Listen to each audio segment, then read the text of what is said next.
back, ladies and gentlemen. You guys don't want headphones? No, y'all don't like headphones. It messes all that ice in your ear. You could skate on those damn jewels. Nah, headphones are kind of weird. It's like aggressive. Yo, I don't want to. I think Russell's got bigger diamonds in his ears than you do, Charlie. I thought you were going to say he got taller. Nah, it's the Tim's. No, because like before you came in, he was like addressing all the cameras. He's like, all right, let me bring this one down for Russell. I was like, Jesus. I didn't say that. You did. Okay. Why are you trying to call me out like that? Damn, this is crazy. It was just really, I didn't catch it. I was like, damn, that's pretty crazy. That's Anyways, crazy. we all look good. You look good. Appreciate it, man. Thank you. Like last time I saw you, like you were dialed, but like now you look more dialed. Yo, actually, Really? I feel like I'm less dialed right now. I think I like the mustache look.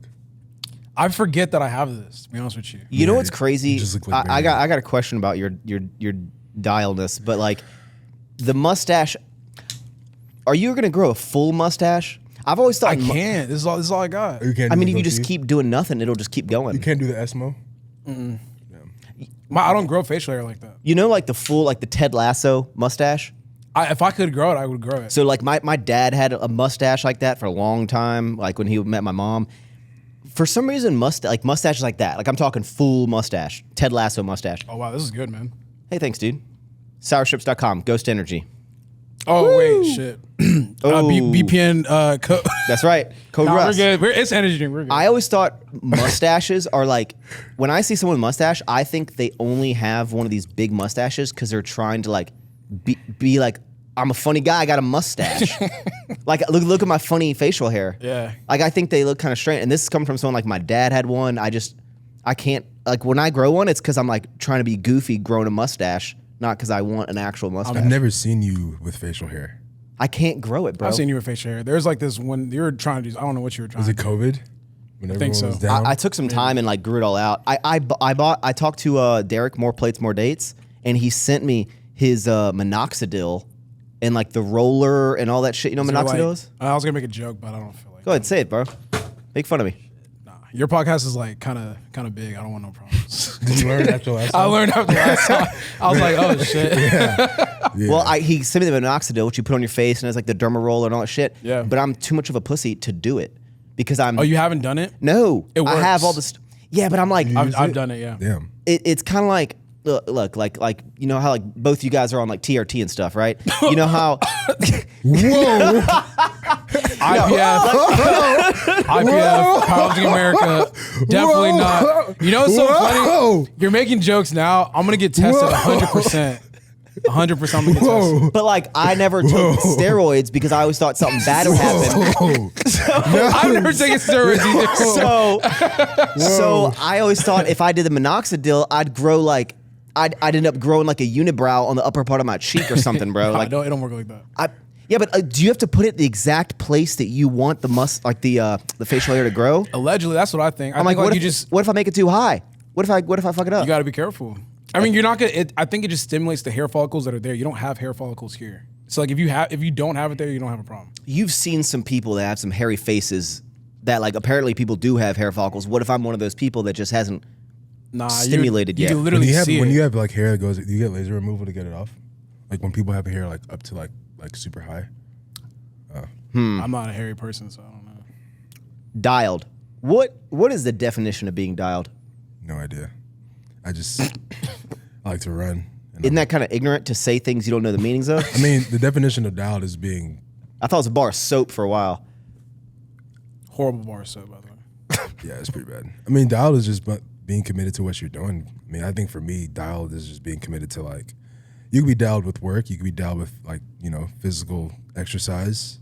You could be dialed with both. That's when you're ultimately dialed, super dialed. Where did you first hear someone say dialed? I think I was just like, I think it was back when like the Nelk Boys were popular. Well, I mean, they're still popular, but watching their shit. Did the Nelk Boys invent?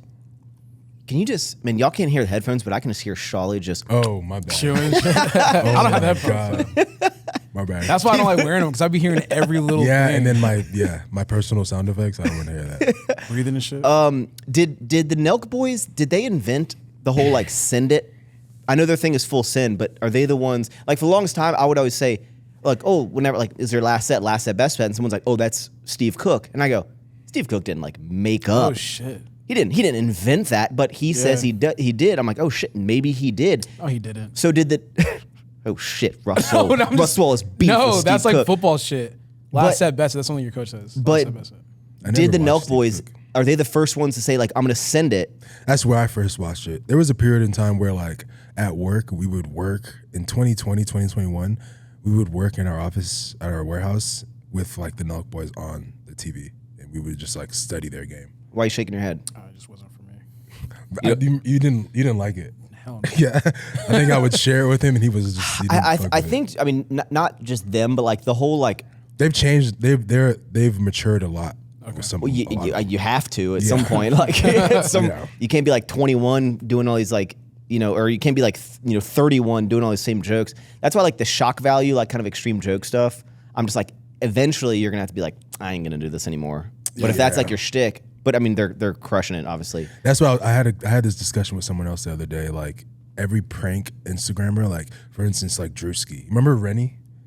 Who? Before Rennie, Renny, the comedian on Instagram, and then it was Shiggy Show. Okay, yeah. You know how like those Instagrams, do you think Drewski is gonna ever get to a point where he like fades out, or he's going to be something? Am I good? Yeah. Oh, is he gonna be something that's like he exists for a long time, or is he gonna fade out at some point? No, I think he's smarter than the previous ones. You could tell like he's putting plays to make sure like he has longevity. Yeah. Also like he's Drewski's like the guy that does the like imitations of like he'd be like the frat guy trying to get into the Yeah, party. Yeah, but and stuff. he's cooled off of that. He's like he's still in it. I mean, he does like he did the 4X one recently. true. I mean, yeah, I'm talking about like the frat guy, like the he still does So it every time. he could always bring. I think what makes him unique is that he actually signs with like big companies like Nike's, like Samsung.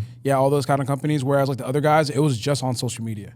Like this guy now has actual corporate ties. Yeah. So I think it's within their best interest to keep pushing and having him relevant. So I don't think he might be the first one where we see like stay around for a decent amount of time. I think he studied the way I was kind of like defending him was that he studied like the Shiggies, the Rennies, all these people that even Desi Banks is still Desi, It's huge, right? Country Wayne. These are black people. I don't know who Yeah, these are the. I was about to say It's like a Theo Vaughn. Okay. Yeah. Oh, like a Dane Cook. Yeah, kind of like that. So like, if you know, like Dane Cook, he had a moment. Damn. Yeah, I mean, shout out to know who that Dane is. Cook. You don't know who Dane Cook is? I know Theo Vaughn. I recently found out He's who a that white was. comedian. Yeah, I know.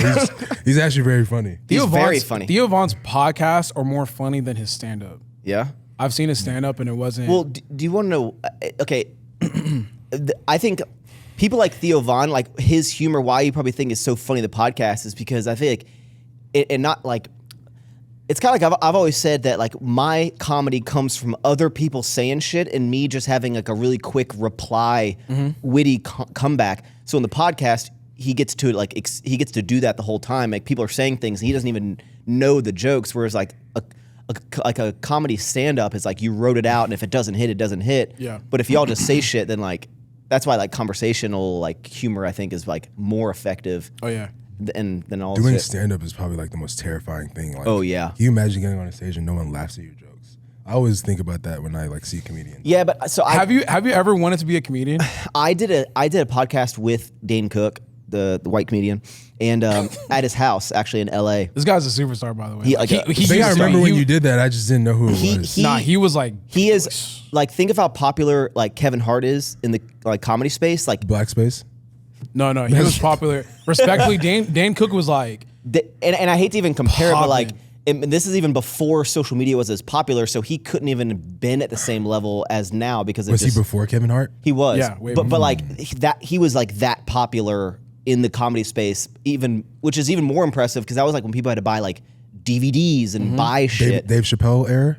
Yeah, he probably around that Bro, that he area. was the he was first. the biggest comedian for sure for like maybe like 2 years or 3 years. Well, it was like it was a quick. That's what's so he was at that Tom Brady roast. I saw like the camera cut to him for for real? a second, and when I think when they brought up Andrew Schultz, they said like he's sold out Madison Square Garden for one of his shows, or they Twice, yeah. Okay, but what's funny, and I could be mistaken on this, but I'm pretty sure that Dane Cook was the first comedian to sell out Madison Square Garden. And it's like, Damn. but like they don't like. It's kind of like how the era is kind of gone. Like now Yeah. they're like complimenting people, but like I'm sure Dane Cook was like, I was the first one to do it. Yeah. Like I did that like 10 years ago. Like How old is he? in his fifth, probably he's probably like 50. Yeah. He's probably like 50. He was that era was like because he was like tied into Family Guy a lot. Yeah. Because like Family Guy used He was to like in movies. He was in Good Luck Chuck. He was in Employees, or Employee of the Month, Waiting. Like he had a big. Which one was he moment. an Employee of the Month? the main character. Oh, is that the movie with Steve Carell? No. Okay, yeah. What? Yeah. I am just, yeah, bro. Maybe you're thinking 40-year-old virgin, and then he was Employee of the Month. Oh, yeah. That's true. That is crazy. That's exactly what I'm thinking. But when I was doing that, That's exactly. Damn, that's so sad. when I was doing that interview, we talked about like doing stand up, Yeah. and he was like, "Oh, you just got to do it," and I was like, "I feel like the terror of not being funny." But I think in comedy, like all you got to do is just make jokes about like relatable. What? No, I'm laughing because you're like you're simplifying comedy. You're like, I mean, all you really have to do is da da da, and then you can do it. For sure. But see here, like when you talk to if you talk to Bart Kwan, who like writes skits, he has like there's like this whole like formulaic like outline of like a skit, and it has not just like beginning, middle, and end, but he has like this whole like theory about comedy and being funny and different like there's like certain like there's terminology for like certain things. There's a science to it. But in my mind, I'm like comedy. I'm like, no, you just got to be like relatable in terms of everyday shit. That's why I thought Dane Cook was so funny for so long, because it's just about like relationship stuff, like stuff with like your roommate, like just things that happen in a regular. It's got like Curb Your Enthusiasm. Like, why is Curb Your Enthusiasm so funny? Because do you know that show? Yeah, that show sucks. I've never watched it. Are you Is that like kidding the me? Office spinoff? No, it's Nah. it's like if Seinfeld if you could curse in Seinfeld and there wasn't a laugh track. Do you know what Seinfeld is? Yeah. Okay. Did you guys watch Seinfeld? No. I didn't watch A it. little bit. Because I You don't just like saw think Curb Your Enthusiasm's funny, bro? It's like situational humor. It's like you watch the show and you're like, that happens to me, and then he just goes into it. Like I tried to watch it, I couldn't get into it. Office is goated though. The Office is Yeah, good. but you don't yeah. like funny stuff, so like Okay. The Office is funny. The Office is very funny. I watched The Office for the first time ever, helping Max move back to Washington. I'm sorry, move from DC to Houston in 2018. In the car, we watched. It was like a 24-hour drive, maybe 26 hours. We watched The Office. It was 18, but yeah. Oh, okay. We watched The Office from start to finish, pretty much. Or Yeah. damn near. It was pretty cool. Yeah, we were swerving all over the road, man. Just That was when I was hooked on The Office, but that was the first time I ever watched The Office. I've seen The Office like 8 times. And now you got to watch. They're up to season 7 now. The Superfan episodes, which are like extended. So the normal episodes are like what 20 minutes. Yeah. So the Superfan episodes are like 25, 26 minutes. And you'll if you're a big avid fan of The Office, watch the Superfan ones because it's every episode. So they have up to season 7 right now. So you'll watch it and you'll be like, oh, I don't remember that part, because they just like it's like all the shit they took out, they just left in. Yeah. Gotcha. Oh, and it's I'm so gonna good. watch that shit. I looked at it. I was Where like, is what it the fuck on? is this? It's Peacock. on Peacock. Yeah, they're up to they just released season 7 of it. So now you can like start the whole show, and now all the episodes are like 5 minutes longer, but it's not like 5 minutes of footage at the end of like bloopers. It's like Extended scenes footage. that like didn't make it in, but like now they're in. And Oh it's, shit, I'm gonna watch that. oh, it's so much better. It's so much better. Oh shit. Yes. So this podcast. So I apologize for the delay a little bit. We were trying to make this work. What time do you usually upload? What days? Right now. Yeah. Oh, shit. Yeah. Like literally right now. 8 a.m. Central Time Monday. But the people are gonna have to wait. That's all right. And then Russ, I noticed when you got here, I saw your car pull up, but you just sat in the car for like a while. Why didn't you want to come in and hang out? No. I was listening to Not Like Us. Oh, Oh, you really like waiting for the song to finish? because I you was knew we were trying gonna talk about that today. No, I was just trying to. I've been trying to learn it. You're like writing your notes. You're like, all right, so Drake said this shit. All right, so No, all right, I was who like- is he dissing? And now? No. So like, this. I mean, we're gonna talk about it later, but like, I'm trying to learn the lyrics to all the diss tracks because like when it comes, I like to know like. How many Word for songs? words. How many songs dropped total? I think like 6. Damn. And 6 in like less than a week. Do you? So I was thinking, like, you know, Well, what I mean, if like if Max wants to intro, I don't know if like we want Oh, to get shit. it. Yeah. we can talk. Let's Oh, we flow, can just dude. okay, free flow. Fuck it, yeah. my thing is like, what if like they become friends in like 6 months, and this was just all a part That's of like. definitely. Hey, not look gonna what happen. happened. Look what That's happened. why you should have listened to the music. But that's not gonna happen. All right, we're going in this early. What about the Meek Mill Drake beef? And now they're basically BFFs again. What are BFFs? They did a song together after all the beefs. They did a song together for money. Business. There's money. So the relationships that I think are gonna be made up. Wait, hold on. Why don't you break down what's happening first? Yeah, break it down. I'm like the For hood. me, honestly. I'm like the hood reporter. Hey, it's Ollie from Family Guy. What's weather, Ollie? It gonna rain. Thanks, Ollie. I was just about to say, like, you know how like Fox 26 has like a black segment? Yeah, but Max brought us to report on the state of hip hop. Nah, so where do you want me to start? Just like with the whole beef and shit? Yeah, so Like, what Drake was happened born first? 1988. No, basically, What it did really happen first? It really started because Metro and Oh, Future the album, yeah. dropped an album. And Metro's just a DJ, right? He's a producer. Mm-hmm. First of all, side tangent. It kind of grinds my gears when it's like when like DJ Khaled's new album, and then every song it's like it ain't DJ like.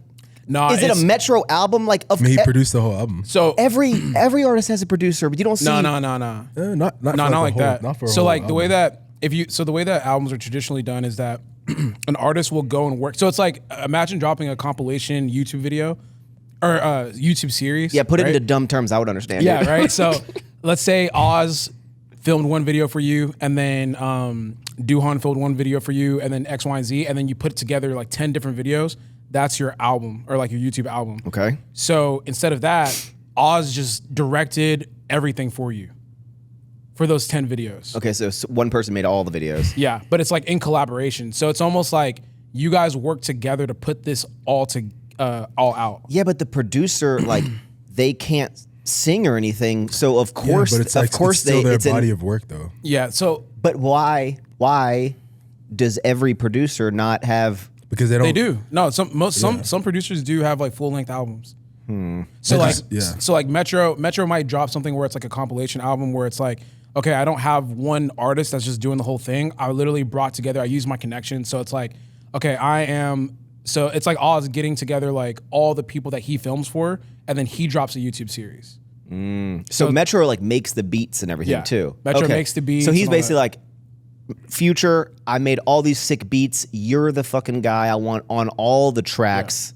Are you down? Or you can do like what DJ Khaled does, which is get a whole bunch of artists to spit on his beats. So DJ Khaled just drops like albums basically. Okay. He makes all the beats. Either he makes all the beats or he just puts everything together. Cause I don't know if he makes. Yeah, he does. I don't know. All right. So anyway, anyways. Metro's booming. Metro and Future both have a problem with Drake. Not exactly sure what the problem is, but they have a problem. They come together and make an album, What was it over a girl? allegedly. See, I thought Drake and Future were like, we all buddies. Thought that. We all thought Because that. they put out some shitty albums together. You know. I need a forget really they- big ring because I got a really big team. That's the shittiest album. What? You think it's a good album? Max, you can't say this like for everyone to Yeah. watch, man. Yeah. What? Are you trying to get views? I can't. I have an opinion on a bad album. Anyways, keep No, going. I was just kidding. It's a great album. It has a lot of good It's lyricism just, in it. Keep bro, going. you're like the only person I know that has ever said You that. think What a Time to Be Alive is a horrible album? I think it's a problem I have with Future. I think I don't like Future's voice. Just like I don't like Eminem's voice. Yeah. I think it's the same thing. That's the same thing about Kendrick. When I heard Kendrick for the first time, right when Take Care came out, Marvin's Room, after I got done crying, Damn, I then right forgot. after that, Buried Alive. interlude, and it's like, and I was like, who is this? I was like, why does he have this? Like, I was like, I don't like the way this guy sounds. Yeah. Damn, they go way back like I forgot that he was like That's I so said the same crazy. shit. I was like, oh shit, he did do because Drake. I know you didn't really pay attention, but like Drake dropped a parody of Buried Alive interlude, making fun of like Kendrick. Yeah, I go back in the hip hop Damn, culture, that was man. like 13 years ago. Yeah. That's Okay. I was listening to Take Care this morning. so Anyways, sad to I'ma see shut up, people I'ma shut fall up. so off. they have a problem with each other. I mean, Metro and Future have a problem with each other, and they drop an album together. Fire ass. That album, no skips. That might be album of the year, low-key. The second one's even harder. In my opinion, I like you like Future. R&B Future. Yeah. It was good. I just don't think it's better than the first Yeah, one. they're both great. So on that, is Before a you Kendrick, go on, will you say that like that two piece is probably Future's like in history in the collection of albums he's dropped? Will you say that it's like top? You got it. I mean, I was thinking, I don't know if there's a better album than this. Ever? Future. It could be argued. I mean, like when you look, he's done this before. Like when you think about Beast Mode, you think about Yeah, but like 56 Nights. I thought it was shorter. And then you have Future, you have Hendrix. yeah, but Dirk. like If you go, We Don't Trust You is just like no, I'm with you. For me, it's my When I personal. heard that it's shit- my personal favorite for sure. Yeah. Because like you could say Future and Hendrix, but like phenomenal albums. Don't get me wrong, he did the same thing pretty much, but like We Don't Trust You is just like Nah, I'm on it. Do you light think years ahead. when they Anyways, they sorry. put out a song that's like, "We Don't Trust You," right? Like, do you think when they're making songs, like, because obviously they're trying to make, let's say they're gonna put out 15 tracks, they want every track to be fucking great song, but do they know like this is the better? Like, do you think when like Metallica came out with fucking like their like main songs, Yeah, like, do they know when it's a banger? I was just having that conversation with someone because it's like, think about it, right? We're in the studio right now, just three of us, and it's like, oh, that like we finish up, it's like, oh, that was a banger. Like you kind of know. It's like when you put out content, right? When you put something out, you're like, I know this is gonna kill. Like no matter what, I don't care what the algorithms are saying, this shit's gonna go. 10 out of 10. Yeah, you know. I think you know as a creative. It's gonna be a 10 out of 10 in Yeah, YouTube as a creative, I Studio. think you know when you're gonna drop some fire ass shit, and then you also know when you're dropping like there's some like Yeah, mid but- shit, like whatever. Yeah, but see, now I would have to say that, because would you say that there's some albums or even songs or artists in general that they put out works of music, singles, albums, and you're like, this is trash. Whole Eminem. thing's trash. Huh? Eminem. But like, here's the thing. I think they don't think it's trash. I think they're like, I don't know about this But one. the problem is when some artist, not Eminem, I can't wait for that Eminem album to come out later this year, and you're gonna be like, I'm gonna see you with the windows down at the stoplight, just bumping that Me? shit. Yeah. being excited for its Eminem album in 2024. In 2024 is crazy. I'm gonna Okay, listen though. I'm gonna listen. But You can listen for 30 sometimes seconds. when these shit albums come out by a lot of artists, like they had 15 people in the studio going, "Oh fuck yeah, dude, this, yeah. Oh yeah, no, definitely drop that. Oh, that was the sickest lyric ever." But also, we don't know. We don't know what them because like it could be like, when when you tell someone you're like, oh, I can't wait for this shit to go. Like maybe you're about to drop a product with your company, and everyone's like, oh, like okay, but like low key, like they kind of know it's shit too, but they just kind of like say it won't just to tell get you? out the room. Yeah. Yeah. I think you just get into one of those scenarios bunch where you of just yes have a men, bunch probably. of yes men where they're not keeping it real with you. So Who's dropped an album like that recently? Chance the Rapper. I'm just saying that to get at Josh. Yeah. I ain't got no problems with you, bro.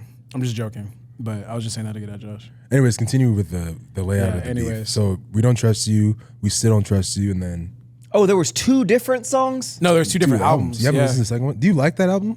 We Don't Trust You? I don't really like Future. Damn, okay. Anyways, keep going. Oh, there's 2 different albums. We don't. Yeah. I don't wanna talk Oh about it. Yeah. shit. Max, it's so crazy that like That's so sick. No, this man. is good. No, this is good because Max does not like that shit at all. You haven't heard one song from the album like, damn, this is like fire. I only heard the song that dissed Drake. Like that was the one. So the whole album albums. is a Drake diss. what? The opening track, The whole is literally. If you listen, bro, yes, the Weeknd's dissing, the Weeknd singing and dissing Drake. Oh, I heard that the Weeknd dissed him. What? Yes. I thought, man, they need to make up because they make some beautiful music together. oh my they're literally- God.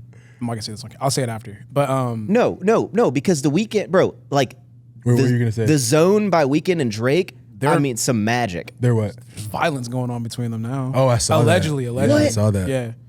People are thinking like, you know how Drake's you crib think- is getting shot up and stuff and all that. You think this is some Biggie and Tupac shit?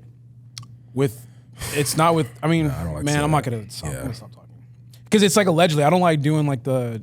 Guys, you aren't boys with Future and all them. You can. No, I'm saying they don't know we all exist. You know what's so yo. funny, bro? These people follow and are aware.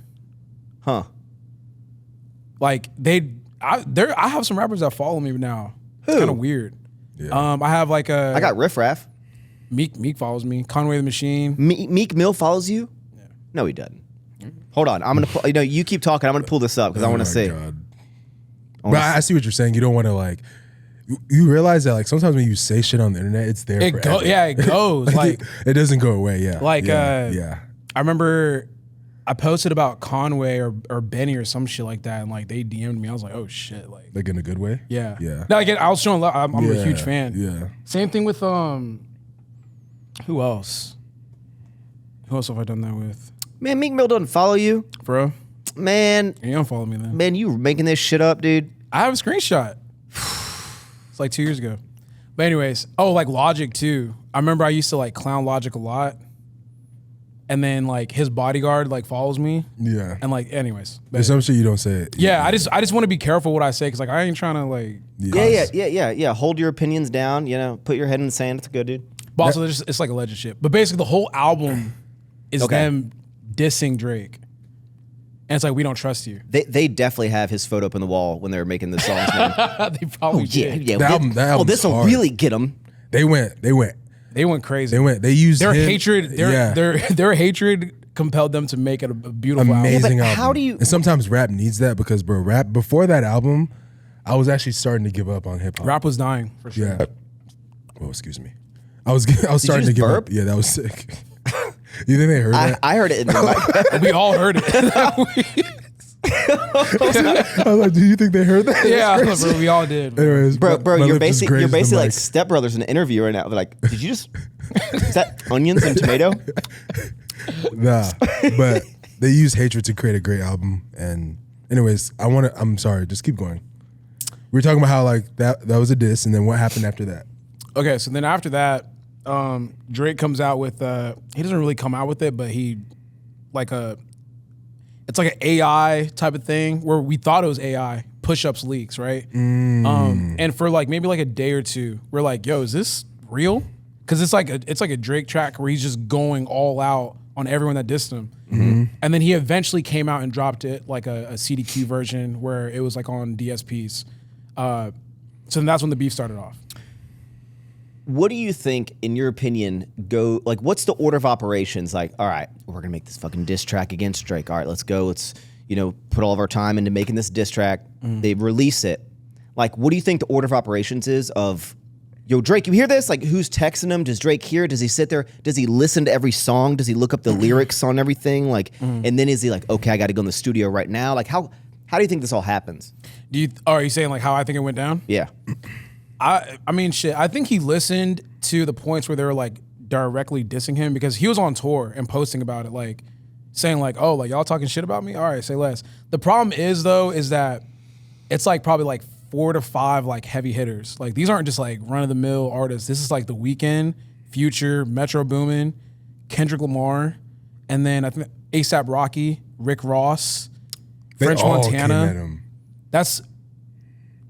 It's not like just up and coming artists. Those are like guys that can like fuck your shit up. It's like it was like that. Is this 20 verse 1? Yeah, that's a lot of people. Yeah, but how does why does everyone have? These are the same people that like French Montana, Rick Ross. French came at him. He sent a cease and desist to French off some shit. I'll put like respect on a song, a lot of their names, but like you got to admit, like a lot of French songs, a lot of popular Rick Ross songs. I think I like Rick Ross a lot. Yeah. But a lot of Rick Ross's like really popular songs, Aston Martin music and shit like that, and like is Drake features. Yep. So like, what has to switch for you to be like? Well, Rick Ross said directly, he's like, the reason why I don't fuck with you is because you sent that cease and desist to French Montana. Oh. And I'm like, I think the cease and desist came off of like a record that Drake didn't approve of them using, and he's like, nah. So he sent like a formal cease and desist letter to French, and then Rick is like, that's some pussy shit. Like I don't fuck with you. So one I don't mistake, think it's just that because I don't. Come on. And then Rick Ross goes on a story, all this shit. Yeah. He's like, drops the champagne freestyle champagne poetry or something. what did he call him? White boy. Yeah. Just kept calling him white boy and called him. Rick Ross is funny, Bro, though. all the disses are essentially BBL Drizzy. all the disses are just like, I have more money than you. I'm more popular than you. Nah, those weren't the. Nah, they were coming. They were coming family up each members other's necks and revealing like secrets and shit that potential shouldn't be. dark Why was revealed. everyone going after J. Cole? I thought literally everyone liked J. Cole. Shit, J. Cole that was something respectfully else. bowed out. Because when I say I don't Damn. listen to J. Cole, people call like, and not that I don't like J. Cole. Like just don't listen. Future, I like not a fan of. J. Cole, I just don't listen to. Yeah, you're not just riding around. So let me play some new J. Cole. Yeah. So like Max riding around by J. Cole is crazy. well, I can't listen to J. Cole. I just can't picture funny. it. I can rap the whole No Ceilings album, okay? Yeah, that's Lil Wayne. I know, but I'm saying like I was trying to find the correlation. I'm like, well, you're saying me listening to J. Cole's crazy. Why? I just don't see you getting in that J. Cole bag. because J. Cole's like more like He's like hip hop. He's like more conscience, like that type of rap. He's like too high level for me to listen to. Not high level. It's just like he be Eminem is rapping high about like level. other shit. Okay, so why J. Cole? Why J. Cole? What? Like why did he bow out? No, like why did they attack him? I thought it was like a consensus. Sorry, my bad. Everyone Yeah. So respects amongst him this, right? So let's get to the Like That record. Yeah. Right? So Like That drops. Kendrick is on there. So the backstory with that is that first person shooter mode, right? Kendrick was supposed to be on that song. Drake invited Kendrick to be on that song. So it was supposed to be Kendrick, Drake, and J. Cole, which would be like crazy. Kendrick, I don't know if he declined or what, but he just ended up not being on the song. So when he gets on Like That, he disses both J. Cole and Drake. It's like first person shoot. I hope he came with 3 switches, all that type of shit, right? Then J. Cole drops a like 7 minute drill. Yeah. It's like he dropped a full album, basically dissing Kendrick, and then 7 minute drill. He has like some shit going at Kendrick saying like your albums are whack or whatever, they're boring, and he ended up taking that back. They were like that was hard to see though. Yeah, he took it back and he deleted. I think he deleted that whole thing. That's great. He apologized. Yeah. On stage. What do you think about that? I mean, the backstory behind that is, you know who Schoolboy Q is? One of Kendrick's dudes. I've heard of him, yeah. So Schoolboy Q hit him up and is like, man, you better like apologize or just move out the way because what's about to happen is about to be crazy. I don't think you want to be any parts of this. So that's what happened. Like gang shit. Not gang shit, just like the way that Kendrick and Drake are about to go at each other, I don't think you want to be a part of that. So you might as well just apologize to Kendrick right now and just keep it pushing. Because it could ruin his career. Yeah, type shit. So like he hit him up and he's like, all right. So then he got on that stage and is like, hey yo, I'm out. yo, I'm out. Oh, my bad. Have you ever seen actually? Well, I mean, I know y'all won't care about this, but like Eminem and Benzino, they've been dissing for a while. Benzino went on a podcast and like broke down and like apologized, but then kind of sorta. That's like the only time I've ever seen like someone being like white flag, like all right, I'm done. I'm out of this. Is that a common occurrence? What J. Cole did? That is uncommon. And then he deleted the song. He deleted. I think he deleted. I know he deleted 7 minute drill. I don't think he deleted the whole thing. Was the song even good? No. But it's almost like, what's the point in deleting it? It's like the worst song on the thing. That shit's on the internet forever. Like, like if you go and listen to 7 minute drill right now, you'll be like, you're listening to it, and you're like, I don't even think he believes what he's saying. Yeah, he's just mad. Yeah, I was listening to it, I was like, this is the worst song on the album. Yeah. Let me ask you this before we keep going down this rabbit hole. What's your opinion on a diss track? Do you think only the lyrics matter on a diss track, or does it also need to be like a good song as well? Because I know when Kendrick first started putting out the diss tracks, everyone was saying like, oh, like I can't. He was making jokes like people can't dance to this. Then he put out the Not Like Us. Yeah, Not Like Us, and it's like someone you could dance to.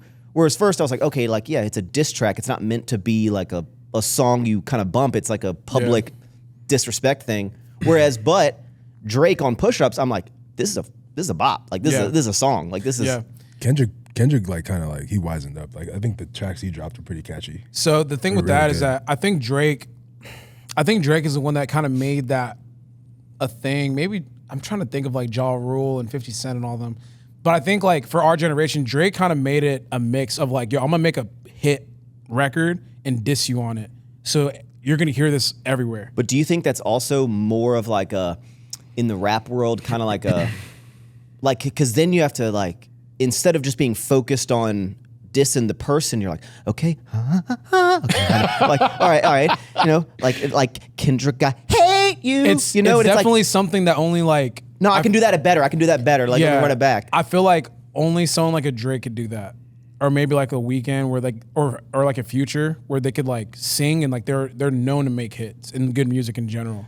When you do a diss track, whoever's producing or like doing anything a part of the song, do they have to basically, they're like, all right, I'm on your side now, I guess, because now I wonder about that. Because when Kendrick looks at like, all right, who made this fucking song? I know Drake ain't in there, mixing and mastering this. Yeah. So this is like, all right, I hate that person, that person, that person. I think they do have to a pick a side, because when you look at DJ Mustard, when he made that not like that record, because he's the one that made it, I think he tweeted something that's like, you can't fuck with us or some shit like that. So like when you do that kind of stuff, especially when it's like this, it's definitely like you're choosing a side. It's like you're gonna stay there until it's over. Do you think this is a matter of like this nigga's on, like what Jay-Z said in Light Up? You think it's like one of those things where like this nigga's on top? Sorry, whoa. This dude is That's fine, man. Yo, you're in a safe space, bro. Yeah, sorry. This dude's on top, and like, you know, we're tired of seeing him on top. You know, it's so funny. Whenever like we break character, I was like, break character is crazy. I'm just saying, like, I was voice messaging like this white guy, and we were talking about the beef. Well, why you gotta fucking? No, because like I just don't like saying N-word around like white people. I just don't. It doesn't feel right. It feels kind of weird. It just doesn't feel right. I don't like saying it in general. Just to be clear, I don't know why, bro. No, I use it. Yeah, I use it a lot. Anyways, Like a lot. No, in our group chat, y'all are calling me all sorts of names. Oh my god, no. So like, I think I forgot. My bad. Good. No, I was saying that. Do you think that this is them coming for someone who's at the top because they can't stand this nigga, or there's some like, it's a mixture of like the shit he's done behind the scenes, or it's just like pure envy? I think it's a mixture of all of it. Because like, there's no way. Because they like just woke up and just said, "Fuck this, like fuck this dude." I just think it's a mixture of all of it. Like maybe it is some shit he's been doing behind the scenes. Maybe it is a combination of like being at the top and like they're tired of it. Maybe it's his arrogance. I don't know. I mean, when you think about it, he's a rapper that has his own fucking plane. Yeah. Oh yeah, I mean you can, like I feel like at the end of the day, no matter how much you diss Drake, he's still gonna be the number one. I mean, probably I think the person who's probably the most comparable in terms of popularity, who's probably even more popular, is The Weeknd. Like numbers wise, he does over 100 mil. Even I'm just based on listens on Spotify. Isn't The Weeknd more popular than Drake? Yes, I think so for sure. I think so. Yeah. I actually got hip to The Weeknd like 2 years ago, and in terms of his popularity, I didn't know he was that damn big. I think him. There might be one other person, but I think him and Taylor Swift are the only artists to do over 100 million listens on Spotify. There might maybe like Drake is Drake is definitely done. They're always posting like records that he's breaking. Maybe they're just talking in the hip hop space. Yeah. But I mean, Weeknd Drake is 83 million listeners a month. Okay. And I thought you said like The Weeknd 110 million listens a month. Oh, a month? Okay. Yeah. I didn't know you said month. I think you said like in general. The Weeknd is big as fuck, bro. Pause. Jesus. Yeah, he is. Not everyone thinks you're talking about dicks or something, man. I don't know, man. It's like one of those like things that's just kind of like. Okay, so everyone hates everyone. Drake's like really popular, and at the end of the day, I guess the biggest diss, whoever has the most money can just keep basically dissing everyone that they're just richer than everyone else. That's corny though. Well, so now Drake, I feel like for Drake, I feel like he's been collaborating with a lot of these younger, newer artists, and then like all these. So now he can't obviously collaborate with other big heads anymore, like Kendrick. Like who is he going to? He's probably going to stay away from, which he doesn't need. I mean, he doesn't need it at all. I would prefer it. I prefer that he just make albums with just Drake, to be honest. Yeah. It's gonna be interesting. I like how he posted yesterday. He was like, all right, enough with that on to summer vibes. Yeah. He's gonna drop a fire summer track, and everything's gonna be fun. When I saw that, I got excited because he definitely took an L. So you finally say he lost? I've been saying he lost. What? I thought you said he didn't lose. I thought you said there was no way he could lose. Who said that? I thought that's what you were all talking about. Yeah, but no, Josh was saying that. I said, Josh, respectfully, he lost. He lost? He lost pretty badly. I don't know, Really? man, because Drake Because of the shit that was said to him? Yeah, everything. He just lost. Drake took the van from Kendrick, right? Wasn't even the right van, but yeah. He took the van. What else did he do? That's a dope video. Have you seen it? Have y'all seen the Family Matters Yeah, video? That shit yeah. was crazy. Yeah. How do you win a rap battle? Just being more disrespectful, being witty. Is anything off limits? No, not in a rap battle. That's why like if I was a rapper, I wouldn't want to get into one. Because I just want to kill you. Damn, you think Drake lost? Bro, you haven't even listened. Nah, I need to go listen to the dialogue. I'm gonna play it throughout the office today. He lost. That's what's crazy. Yeah, What he was lost. it? What was like the this dude can't come back? Like what was the song? Oh, he was like, Drake, you a bitch. Yeah. So okay. Like, I mean, we could keep breaking it down because it wasn't Yeah. it wasn't like he wasn't losing at first. Oh, so there was like a comeback by Kendrick. Yeah, but it happened so fast. It It was like, that one song. Nah, it was so. Was it the double whammy? Like when he last dropped one and then weekend dropped- was the greatest weekend in hip hop history. Yeah. Like It was great for the people, like getting all this. Like no, like literally, that was probably the greatest night of hit, like bar none. Was it when he Easy. like dropped it and then he was like, "Fuck, I'm not gonna let this nigga breathe"? He dropped another one. Yes. Yeah, that was crazy. That evening was the greatest night ever. Yeah, but couldn't Drake just take that and basically be like, oh, you released 2 songs like before I released the other one. Oh, I already did that on back to back. Like I already did. No, so that's what's, I'm telling y'all, if we all listen to it, it is very scary how Kendrick basically predicted everything that was gonna happen. Like the zoom out from the album cover was like the glove and then zooming out. Like I thought that. Yeah, was but like a didn't Drake masterpiece. set up all the stuff? Did he? No, he didn't. They actually came out yesterday and said that was he lied about everything. Like it's all like Who lied? Drake. Oh, I thought Kendrick lied. No. So Kendrick was kind of telling the truth. Yes. So Not about the daughter Oh, stuff. okay. He got that wrong. But everything else is true, bro. bro, Drake. Think about how many women he's slept with. Yeah. You don't think he has another the child? daughter, they're saying, you know what? You don't They're think he saying has the daughter another thing is child? actually true. Bro, he slept with probably 20,000 women in his life. I'm just 20,000 I mean, women. is that far fetched? I mean, if you think he's that good looking, I mean, What? Whoa. That has nothing to do. I with know. I'm just saying, like, Oh, bro, I can say it. Pause. bro. yeah, man, no. I mean, I'm with you. be realistic. How many women do you think Drake has slept with? I did at most 18,000, bro. Be real. Like, how many women do you think he slept with in his career of being Drake? No, Yeah, I but know he's when slept with a you're lot of that women. popular, you But just can't put a be. num- You put a can't be. number. You can't be banging every person Okay, you see. put a number. But also he raps about how he's like he raps about how he literally like takes paternity tests. How many bodies do you have? Bro, I just got so hot. I don't know why I said that. Y'all not fucking bitches like Drake. Y'all not laying them down. Like, you know how many girls he fucks? That's crazy. Nah, but Okay, like, before we move on, like, how many bodies do you think Drake has for real? Just throw a number. this is weird, man. I don't How is know. that So weird? he's like, I saw his I'm dick sure he's pic. fucking, I know man. he's fucking. Yeah. Just give me. I mean, bro, when you achieve that level of stardom, how, like, 500. you think he's only smashed 500 women in his life?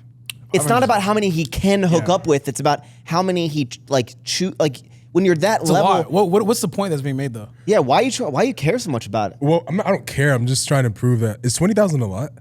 Are you fucking? Like, for someone of that, like, start, like, that level. Let's put it like this: there's 365 days in the year. Hold on, here. And you have somehow found a do way the math. to- Dude. I'll do the math. All right, Drake is banging 54 and All right, 7 next. 54.8 girls a day. Yeah. You know how much? You know how? You know how much semen that is, man? Yeah. Oh my That's a lot, gosh. man. At a certain point, you're probably not. And you gonna only finish walked away it. with one son. Come on, man. Yeah. Well, that was kind of my point, but. Oh, yeah. okay. Ugh. Okay. Hey, last thing on the diss tracks. At what point? I guess it's a two loaded question. One, how do you get to the point where you're like, all right, I'm not putting out another song? How do you think they like stop it? Yeah. Or like, because you got to find this like fine line of like, all right, you're just kind of putting out stuff to say the same stuff over, and then also, do you think they'll ever reunite? Hell no. Hell no. So okay, so number one, like, when do you stop? I'm not sure. That's why this battle was so unprecedented because they dropped fucking like Yeah. between them they dropped like 6-7 tracks. I go to sleep and there's one. I wake up and there's 4 more. I'm like, Yeah, exactly. So like, when do you stop? I'm not sure. I think when you feel as though you got all your shit off and like you have nothing else to put out, that's when it stops. Kendrick allegedly he dropped what 4 or 5 records. He has 5 more. yeah, but all of them. Or he had 5 more. All of them always go, oh, and I got more shit where this came from. But like, do they? No, Kendrick for sure. Damn, Kendrick like, for he was sure, ready to, like, kill No, he this was dude. for sure. So Kendrick was absent for 17 days after Push-Ups dropped, and Drake kept antagonizing him. It's like, drop, nigga. Like, where you at? Like, we waiting. He came outside and whipped that ass. I ain't gonna lie. So you think that you think the dub was made when, like, he dropped the tracks back to back while we were sleeping? Yeah. That was a nail in the coffin. Well, okay, so that was like the hook, and the ref is like, "Yo, get up," and then he dropped "Not Like Drake Us," was like, and "This that was one." like, wow, that was the ender. Not Like Us was the finisher. Because for LeBron sure. was dancing to it. That song Damn. is good. Do you think Drake is like, man, fuck you, LeBron? Bro, No, LeBron was like, So I'm like I said, LeBron was like- I keep up with this shit. They said LeBron was mad that he because it was daylight. Daylight posted that video. He was mad. I mean, yeah. Yeah. You're dancing to a diss song. Have y'all listened to Not Like Us? It's a good ass song. Okay. You guys at least I haven't listened to the song. lyrics, but like it's kind of funny. Like what Josh said in our group chat, he was like, "Bro, when you actually listen to the lyrics, this shit's." We're all out here dancing to another man calling another man a pedophile. Yeah. He a fan. He a 69 nigga. You a freaky ass guy. Like, But hey, here's some stuff. could you? Max, wait for a that's second. kinda weird. Could you imagine someone comes out and drops a song about you calling you a pedophile? Wait, see the same Or lyric? shit, do I have to bleep that? That's all right, man. Yeah, I don't care about making money on this podcast. That's cool, bro. Sing the lyrics to that song. Not like They're us. not like us. They're no. not like us. I got one. They're He's not like, oh, I know you. He's like, Oh, hey Drake, I know you like him young. You better not go to cell block 1. Like, and then he's like, if it, on the music it'd be a Damn, B people are- minor. oh, A minor. Oh yeah, B A minor. But we're dancing to this. But I'm not on that line, did you see this stuff come out that there's like tweets from people like years ago that saw already that. made these specific jokes that they say coincidence? Yeah, I saw that too. I mean, does that really matter though? I don't think Kendrick actually like. Maybe it's just a coincidence that our minds all think the same. Yeah. Because I don't think I just don't. Kendrick doesn't strike me as a person that would do something like that. So, but who knows? I don't know. But no, Drake. I mean, Drake got washed. Was bro. his wife really cheating on him with his manager? These are all things that. Oh yeah, Drake said if your Allegedly. if your GM is your BM, BM secret BD. who's Dave Free? Who's Dave It Free? was Kendrick's old manager. Doesn't he? Oof, man. See, I was. I know we're really going down this rabbit hole here, but like some of my employees were talking about the beefs here, and some of them were saying like, oh, I hated this one or that one or this song sucks. Like they were saying like one of the Kendrick ones sucks, and I go, yeah, but like the thing with like diss tracks, because again, if you're just listening to it as like a push-up song is a better song than like these other diss tracks. Yeah. But I was telling them, I was like, to really appreciate diss tracks, you either need to know so much about the culture of like what they're talking about, or you need to immediately go to these No Life Shack or like these people who break it down. Yep. And like, because then it starts being like, because I even know with Eminem like diss tracks when he'll come out, like when you like line for line when they go, oh, this line he's talking about this and it's referencing this in this magazine that they did, and you're like, oh shit. And it makes the song so much more impactful when you actually understand it. Yeah. And it's also really impressive that people can even understand, because when they're making disses, they have to make it stuff that's at least somewhat public knowledge that people are going to get. Yeah. Because you don't want to say something that's just that person's going to understand. You want to kind of like. So what's interesting about Drake too is that he'll say things that only the person that who he's talking to knows what he's talking about. Yeah. So then people have to go down the rabbit hole to find out what. But it also means. like I'm telling you, like the Euphoria. He found out that he came out. He found out he lied pretty much at the end, right? Yeah. There's like this whole Twitter like thread going on where it's like they exposed Drake for lying. They have security footage. Academics even confirmed it, and Academics is like a that's so Drake, whack. like, you know what I'm saying? So they confirmed it basically. Like he was, for the most part, Kendrick was going off of stuff that was like has evidence to it. What do you do if you're Drake? Like you just take the L and just move on? That's all you could do, really. I mean, it's not like there's like a clear, like, it's not like, all right, and Kendrick is the winner. No, it's pretty clear, right? It's pretty clear. Culture-wise, it's pretty damn clear. How do you feel? How do you think Drake feels right now? Like just kind of like hot? He's crying for sure. I mean, I know he's like successful, whatever, but So, like, And I'm a big Drake fan, by the way. yeah, I mean, I'm a big Drake. I mean, I'm a big Drake and Kendrick fan. So, like, I'm for a me, bigger Drake fan. this was like all just entertainment because, like, I like their music regardless. I feel like as a person that's a fan of just hip hop and them both, I feel like I won because it's like, yo, they just put out good ass music. Because this is the most motivated I've heard Kendrick in a minute, and this is the most motivated I've heard Drake in a minute. Like, Family Matters is a fucking amazing Drake song, really? bro. And, You bro, have not listened to Family Matters? And then halfway through, Where are you okay? Where have you been, man? I just don't, like, bro, and then I like listen to like P and D and shit. halfway Yeah. through, he Bryson like, Tiller. the final like 4 minutes of that song, it's like almost like he's on a like speed 3. I mean, how long is the he's just track? like bars. It's like 6:30. It's a long song, but it's great. Listen, I'm shocked you haven't listened to it. But like I said, I feel like it's the most motivated they've been in their careers in a long time, and it's just good music. You know what I think? I want to be the first person to put this out there in the world. All right, I know you guys hate Eminem, right? Oh my god! But on Eminem's album, I bet that he's gonna reference something because he's got to keep up with this shit. Yeah, Like I know he's living in his cave, but he's like keeping up with this. Yeah. Like I bet that on his album he makes a reference to all these diss tracks coming out and basically dissing all these diss tracks that basically saying like, oh, those are cute. Like, have you heard the shit that I've put out of like what I say about people? I can see that. Yo, do you see what Metro tweeted and go, hey, Eminem's coming out with an album, like we gotta link up or something. Oh, for real? He did that? Oh yeah, and people are commenting like, motherfucker, you're famous. Like, why are you tweeting at him? Like, why don't you just... He's definitely one of those people that are hard to reach, I feel like. Yeah, but like if you're Metro, you know someone who can get in contact with... He probably does. Yeah. Probably a publicity stunt. So, but I think, you guys should, if you have the opportunity to, go and listen to Euphoria with the lyrics in front of you. He kind of lost like once Kendrick put that out. You have to watch it with the lyrics. When was Euphoria? So I remember I was at the gym. He dropped that at like 2 p.m. randomly. What step was that like? That was after push-ups. Okay. Yeah. So Euphoria was after push-ups and after that J. Cole diss thing, and he finally dropped. And if you like even down to the title name Euphoria, I mean Drake is the executive producer of Euphoria, which shows a lot of child pornography. Oh my God. Pretty bad, bro.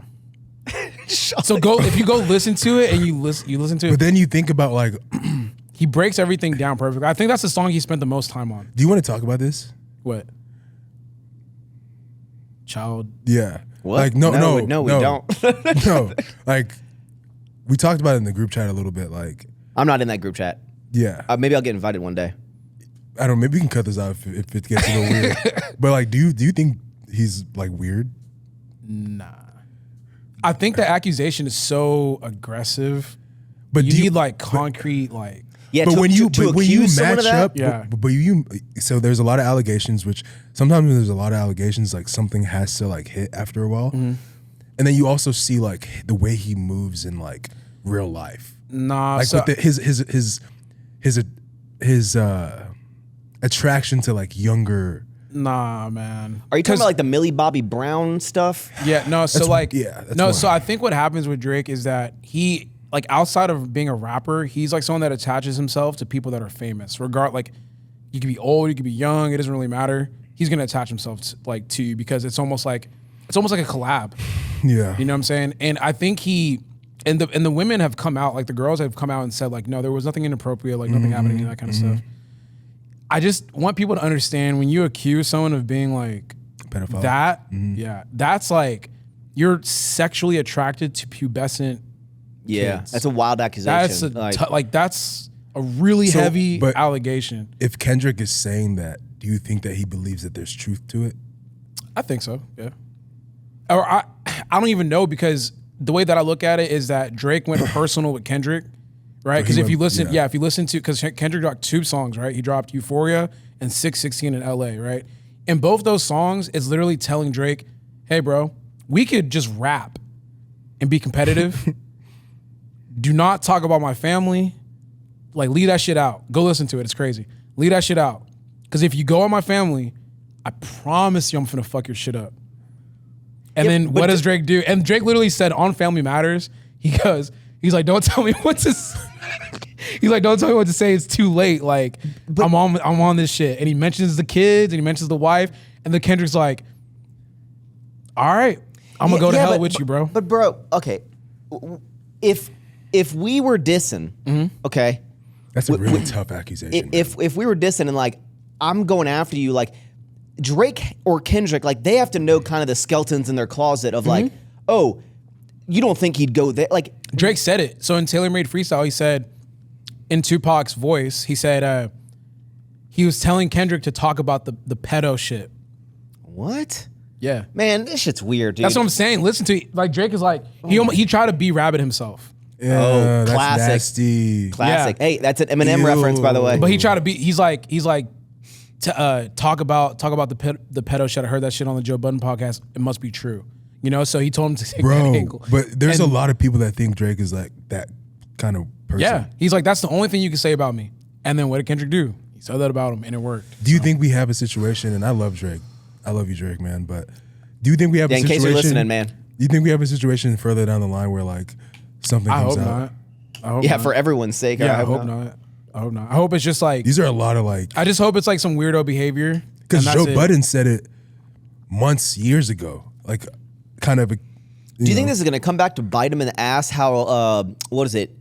Young Thug like is having his lyrics like said to him in court. Like, do you think eventually if shit starts going down, they'll be like, well, I don't like talking about this anymore. Actually, Yeah, that's what I'm saying. Like, it really depends on like if everything is like if there's like some actual shit to where he's doing nasty shit like that. Now, I hope it's all jokes, and I hope all this stuff is made up just for the art, and this is a secret. Just guys, we did this for the hype. Yeah, because what I think is happening is that these are just allegations, and what Kendrick did was like really bring them out even more.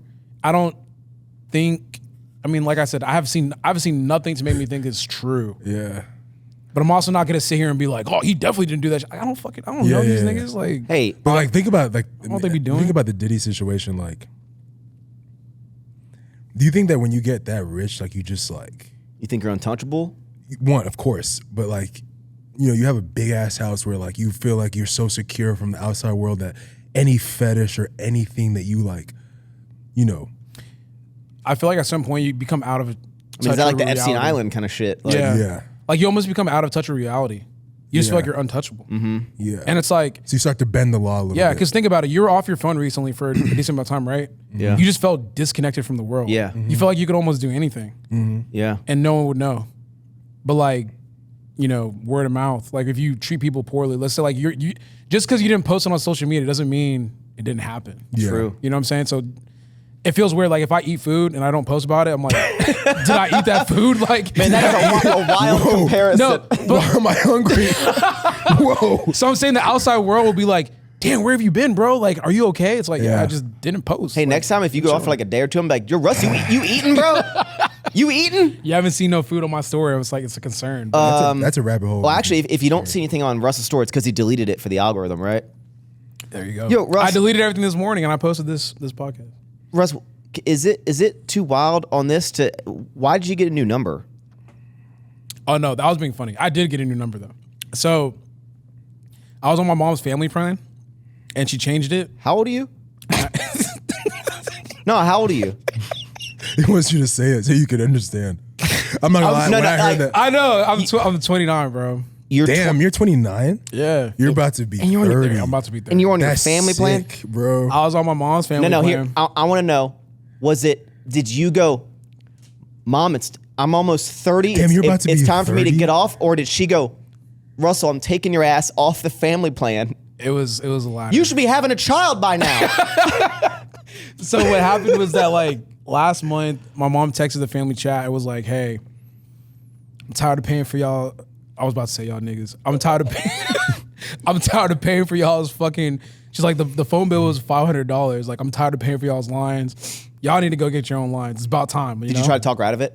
No, I was like, I mean, shit. I mean, appreciate Man, it. I it's got time. you. Yeah. 29 years old. I'm Did- Did you 29. go, oh, I didn't even know. Yeah. I didn't even So the know. problem is I waited all the way until my line got disconnected. So once it gets disconnected, it's like they just delete your number. It's just gone forever. Yo, do you still get allowance? I just didn't know. I didn't know. So I had it. So when I went to go get a new number, I couldn't save my old number because it's deleted into the ether. Damn. There's no way you could get that number. That's kind of a back. bittersweet feeling though. You had a fresh No, start. that shit hurt. I ain't gonna lie. Well, now knowing that you I've didn't had that wanna- number since I had a phone. That's true. Like, yeah, so I had Man, to delete it. Think of all the honeys that are trying to text you that are just going to green, man. Oof. Damn. You know, speaking of honeys, I start sweating whenever you start talking about girls, bro.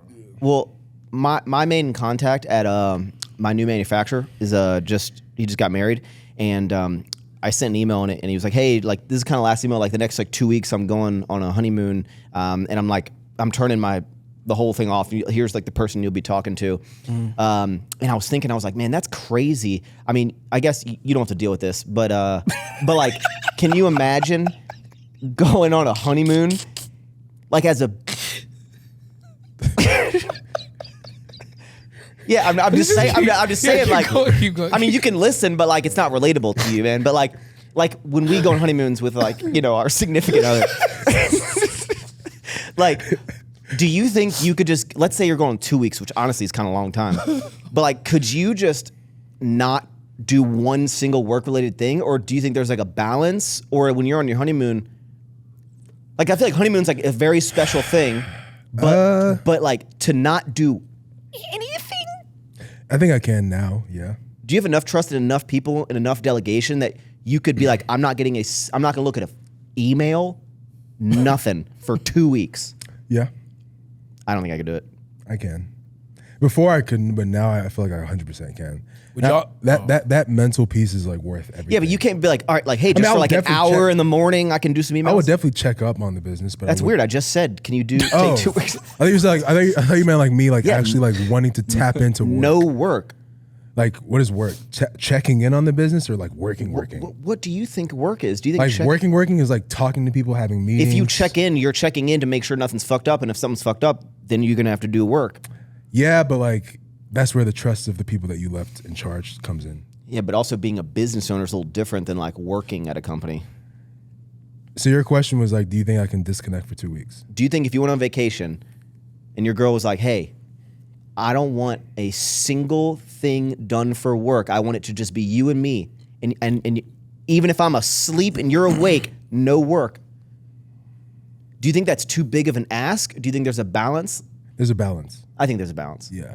What would you guys do if your girls did ask you, like, you cannot be on your shit? She wouldn't do that. Yeah, but yeah. I mean, not in like a rude way, but do you also be like, hey, kind of the only way we're able to do this is I was gonna say that. I was like what, I just want to know what type of bars y'all pull out whenever those things are asked of you. I've definitely dropped the, we wouldn't be here if I didn't do that. Yeah. Not in a rude way, but it's It's just like logically thinking. Yeah. Like, if I don't keep doing this, we will not be able to do stuff like this.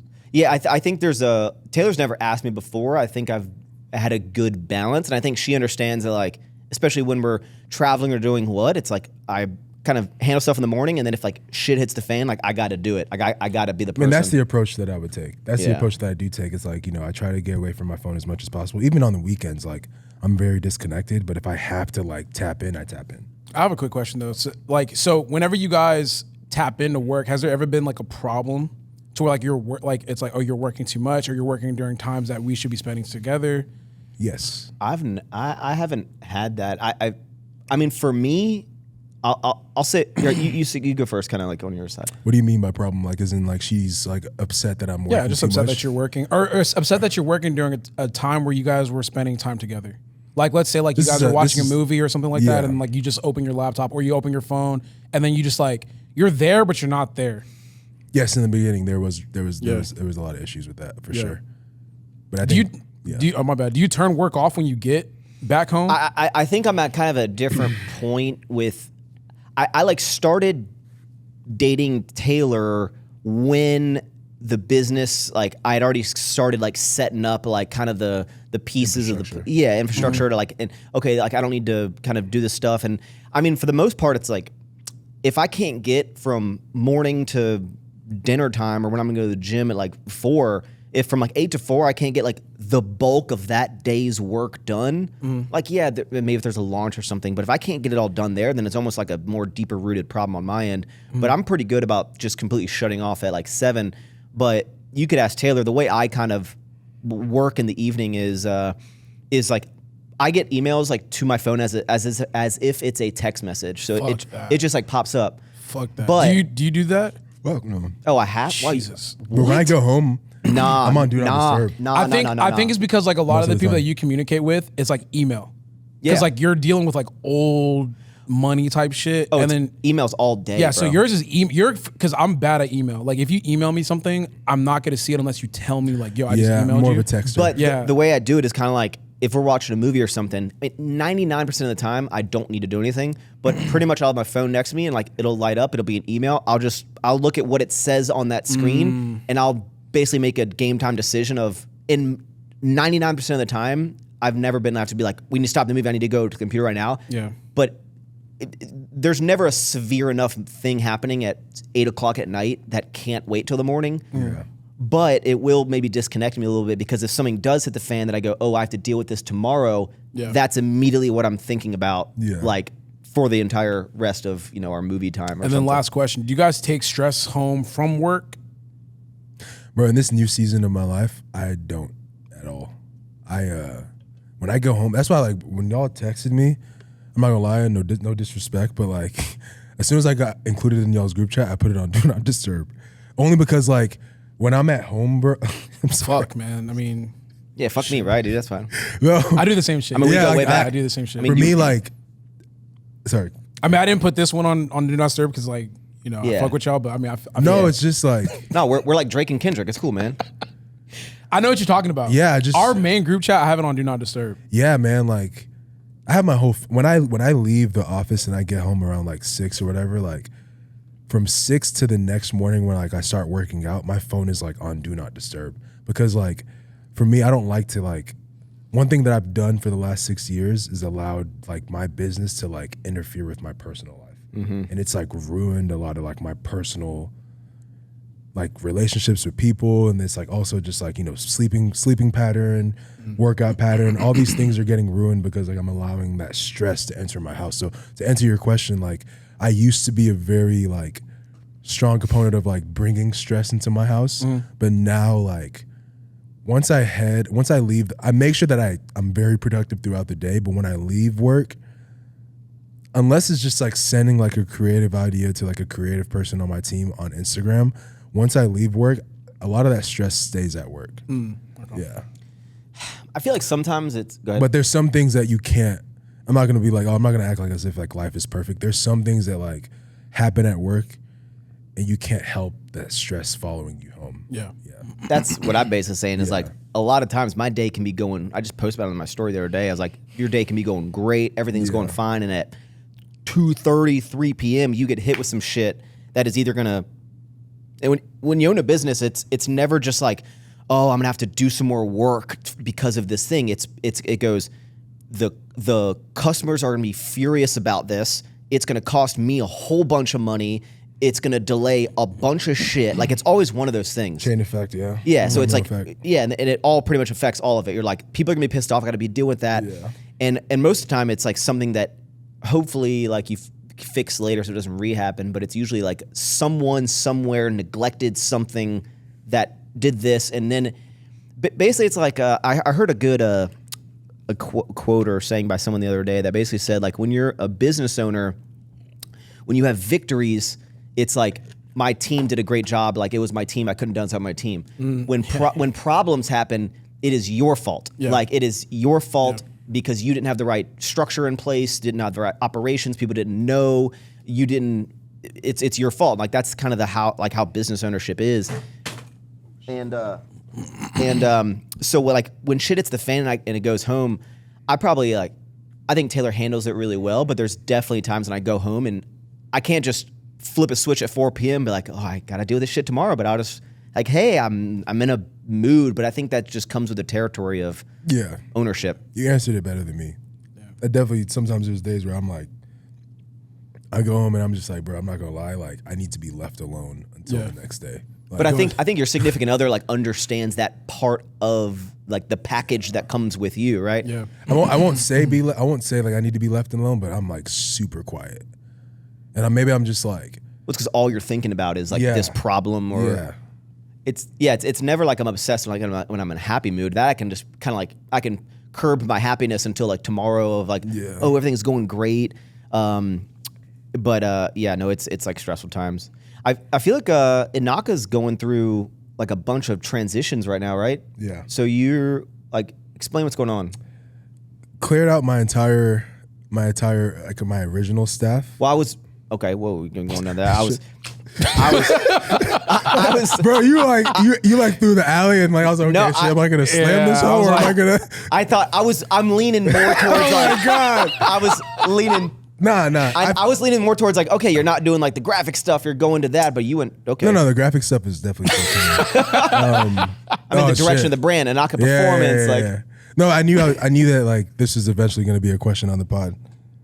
We definitely had to, I mean, I was prepared for this moment, and I knew that the moment you hit me up for this podcast, I was just like, okay. I'm talking about like stop doing No, like the I know. Teddy. Yeah, I don't stuff. think he's trying to get No. I mean, yeah, I think you like, just want to get into it. No. Oh my god. Yo, do you want to talk about some I stuff? feel God damn. Shut up, man. Yeah, no, Max, I'm actually so happy you asked me that question. No, Because ever since you text me, I've been like thinking like, this is what I'm gonna say. No, I feel like you can't like. Let's be real. You asked that question without. You can't answer that question without answering the elephant in the room. I'm gonna put. Can you? The notes I don't have know on it. here. He seemed like he was going a different. I have here. Why is the whole IG shifting to a Naka performance? Like, why would you combine that? Like, no, that's a completely. That change sort of stems from like, you know, the brand aligning as one finally. okay. I feel like, you know,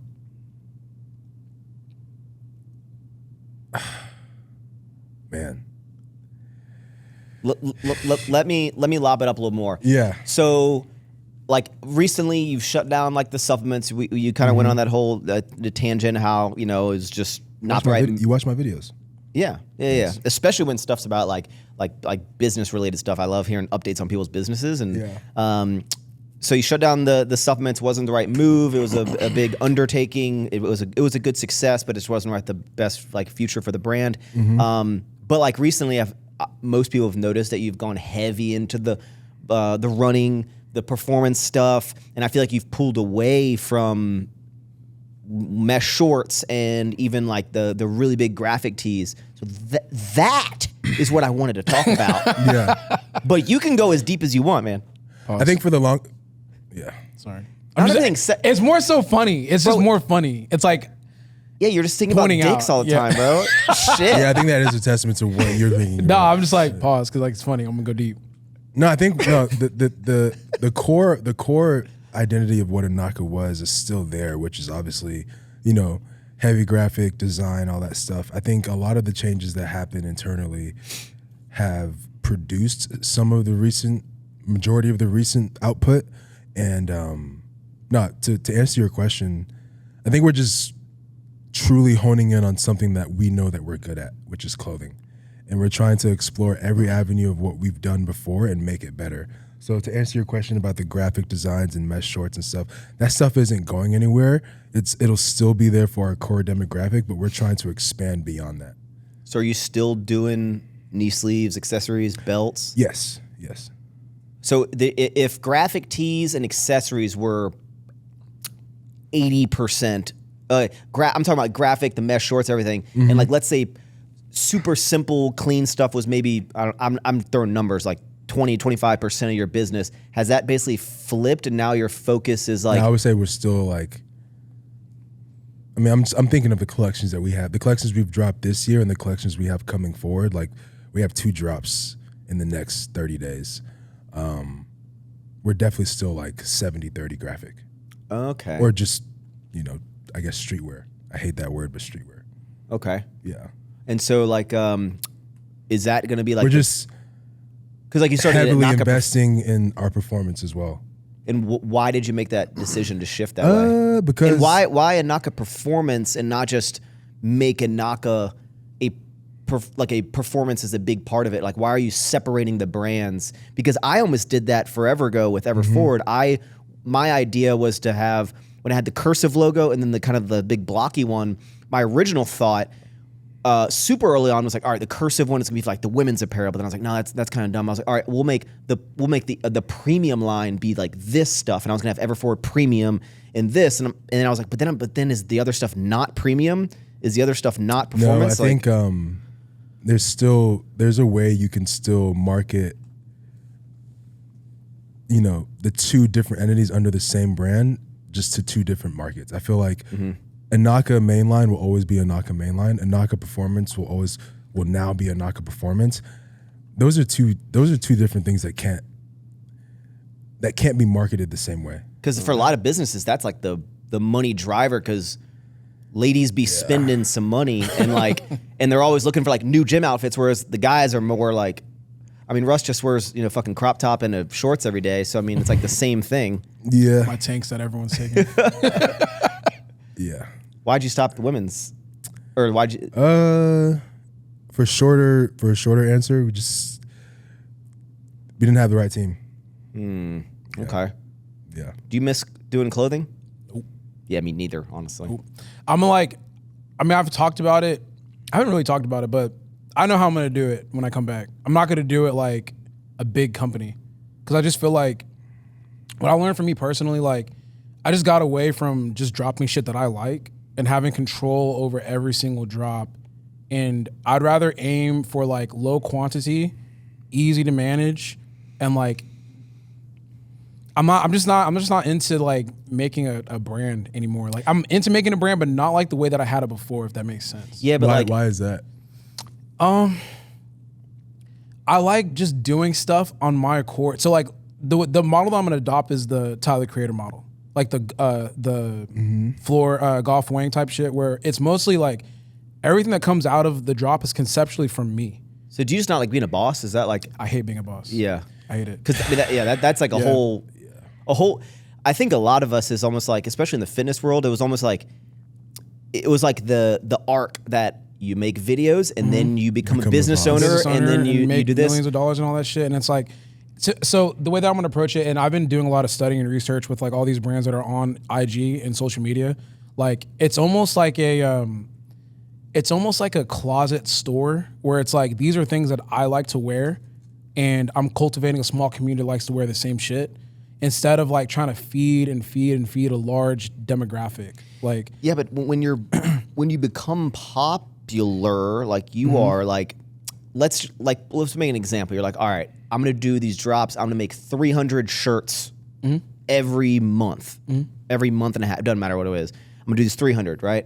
And every month it like sells out. Month 2 sells out. Month 3 sells out. 300. You're like 300. Like, and then a lot of people, you see the comments from the people that are trying to support you. You're like, man, I really want to get it, and like I get it's hype, but like, can you just do a little bit more? And you're like, all right, I'll do 400. All right, I'm gonna do 400, and it just that's how it starts. Like at a certain point, like you an event, then before you know, you got a goddamn warehouse and 10 employees. So I think what's great with what I just recently experienced is that I understand the threshold.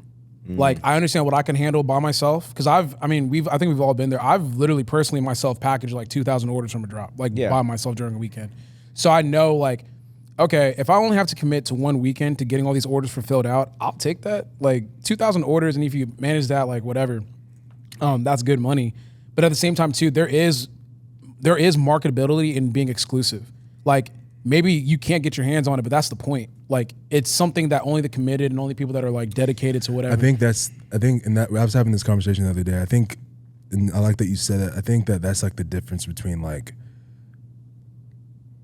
having a huge company and then like, having something that's a lot more niche. And but between having like a clothing line and like building a company. Yeah, I don't want to. I don't think that's a bad thing. I think certain people.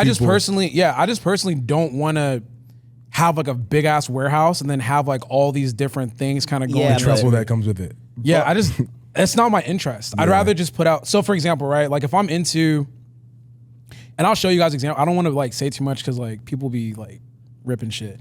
But there's like different companies that I've been studying that do this, and I'm like, bro, I love the way that they're going about this. And it's like very small strategic drops, and like I'd rather have fun putting out shit that I love. Like, you know how when you start wearing clothes, you're like, bro, I really love this track pant here. Like, I love this track pant. I just want to put this out. Just put it out. Create like a single drop, isolated drop. You don't have to do too much marketing. These are the pants that I fuck with. Here's like the breakdown of the pant. One thing that I think you're going to experience though, and this you could prove me wrong, is that I think a lot of times, like as we progress in our life, right, you generally never want to go back to stuff that you were like, that you had to do before you maybe like realize that you can either get help or whatever. So like when you're doing these launches, you're like, yeah, you can pack 1,000 orders in a weekend, 2,000. I ain't finna do that shit again. But then you're essentially like, okay, I just need like one employee, and like where are they gonna do it? And then you got to keep up with them. Like so, like you have to go down this rabbit hole. Oh, for sure. So the way that I've experienced, so instead of having like dedicated employees to do that every single day, it's like I think towards the end of 2019, going into 2020, I didn't know it at the time. I had like a really good formula. Like I would hire people on the weekend. I mean, you've done it too. Yeah. You hire people on the weekend periodically to get some stuff done in the warehouse or whatever. Maybe you have too many orders, and you just pay them for that time period. I was talking to Evan Childs with you guys remember her, And she's maintained that same business model that I think we all had earlier on and has reaped that success for I don't know how many years. But she has no like actual desire to continue to like hire, to grow, to build, to keep making more. That's fair. And it's an interesting. Do you like that? Like, what do you think about that? Because a lot of people say like if you're not growing, you're dying. Like there's gonna come a point, but yeah, but it's an interesting take because I think you can. It's just like everyone doesn't need or want or desire to have $100 million company, right? Mm-hmm. Or the stress that goes along with it.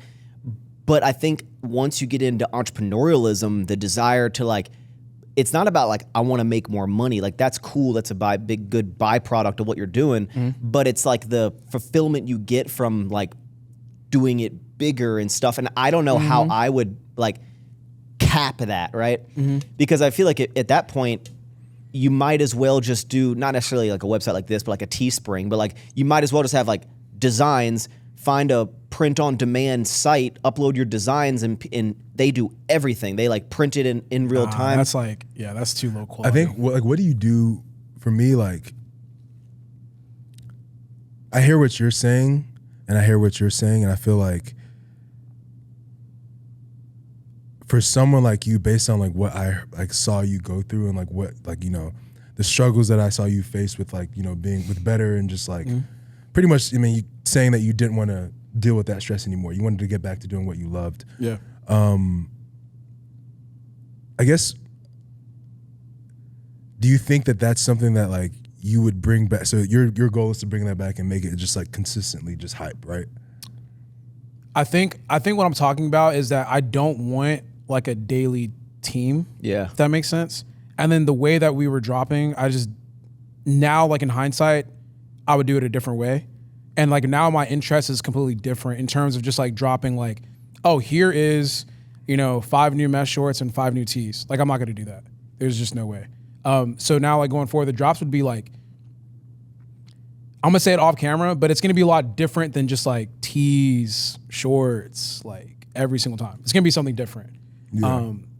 It's not. I'm not. That's like the same thing as reinventing like that's the same thing as owning the company and just, you know, essentially evolving with your clothing line. Yeah. Like the clothing that you're putting out. Let's say you still were running Better till today, and like it was still functioning, whatever, and you just evolved your clothing line.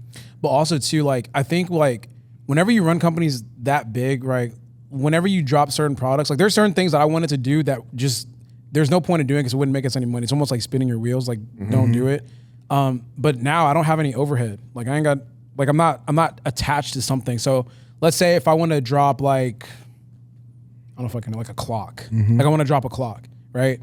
I can't do that when I have the expenses of a big ass company, right? Like you can, but it's like the way that I would want to focus in on hone in and like conceptualize that drop for the quote unquote clock or like accessory pieces would be different versus like running a big ass company. No, but I think when you run a big ass company, you kind of have the ability to do a lot within that industry. For sure. But I think I'll explain it after because I don't want to talk too much and then people like kind of take what I'm saying. Growing businesses is just a weird thing in general because like especially when it starts becoming really successful because it becomes this snowball that you can't stop if you wanted to. Like, yeah, so like the best way I know how to explain it, it's like kind of what you said too.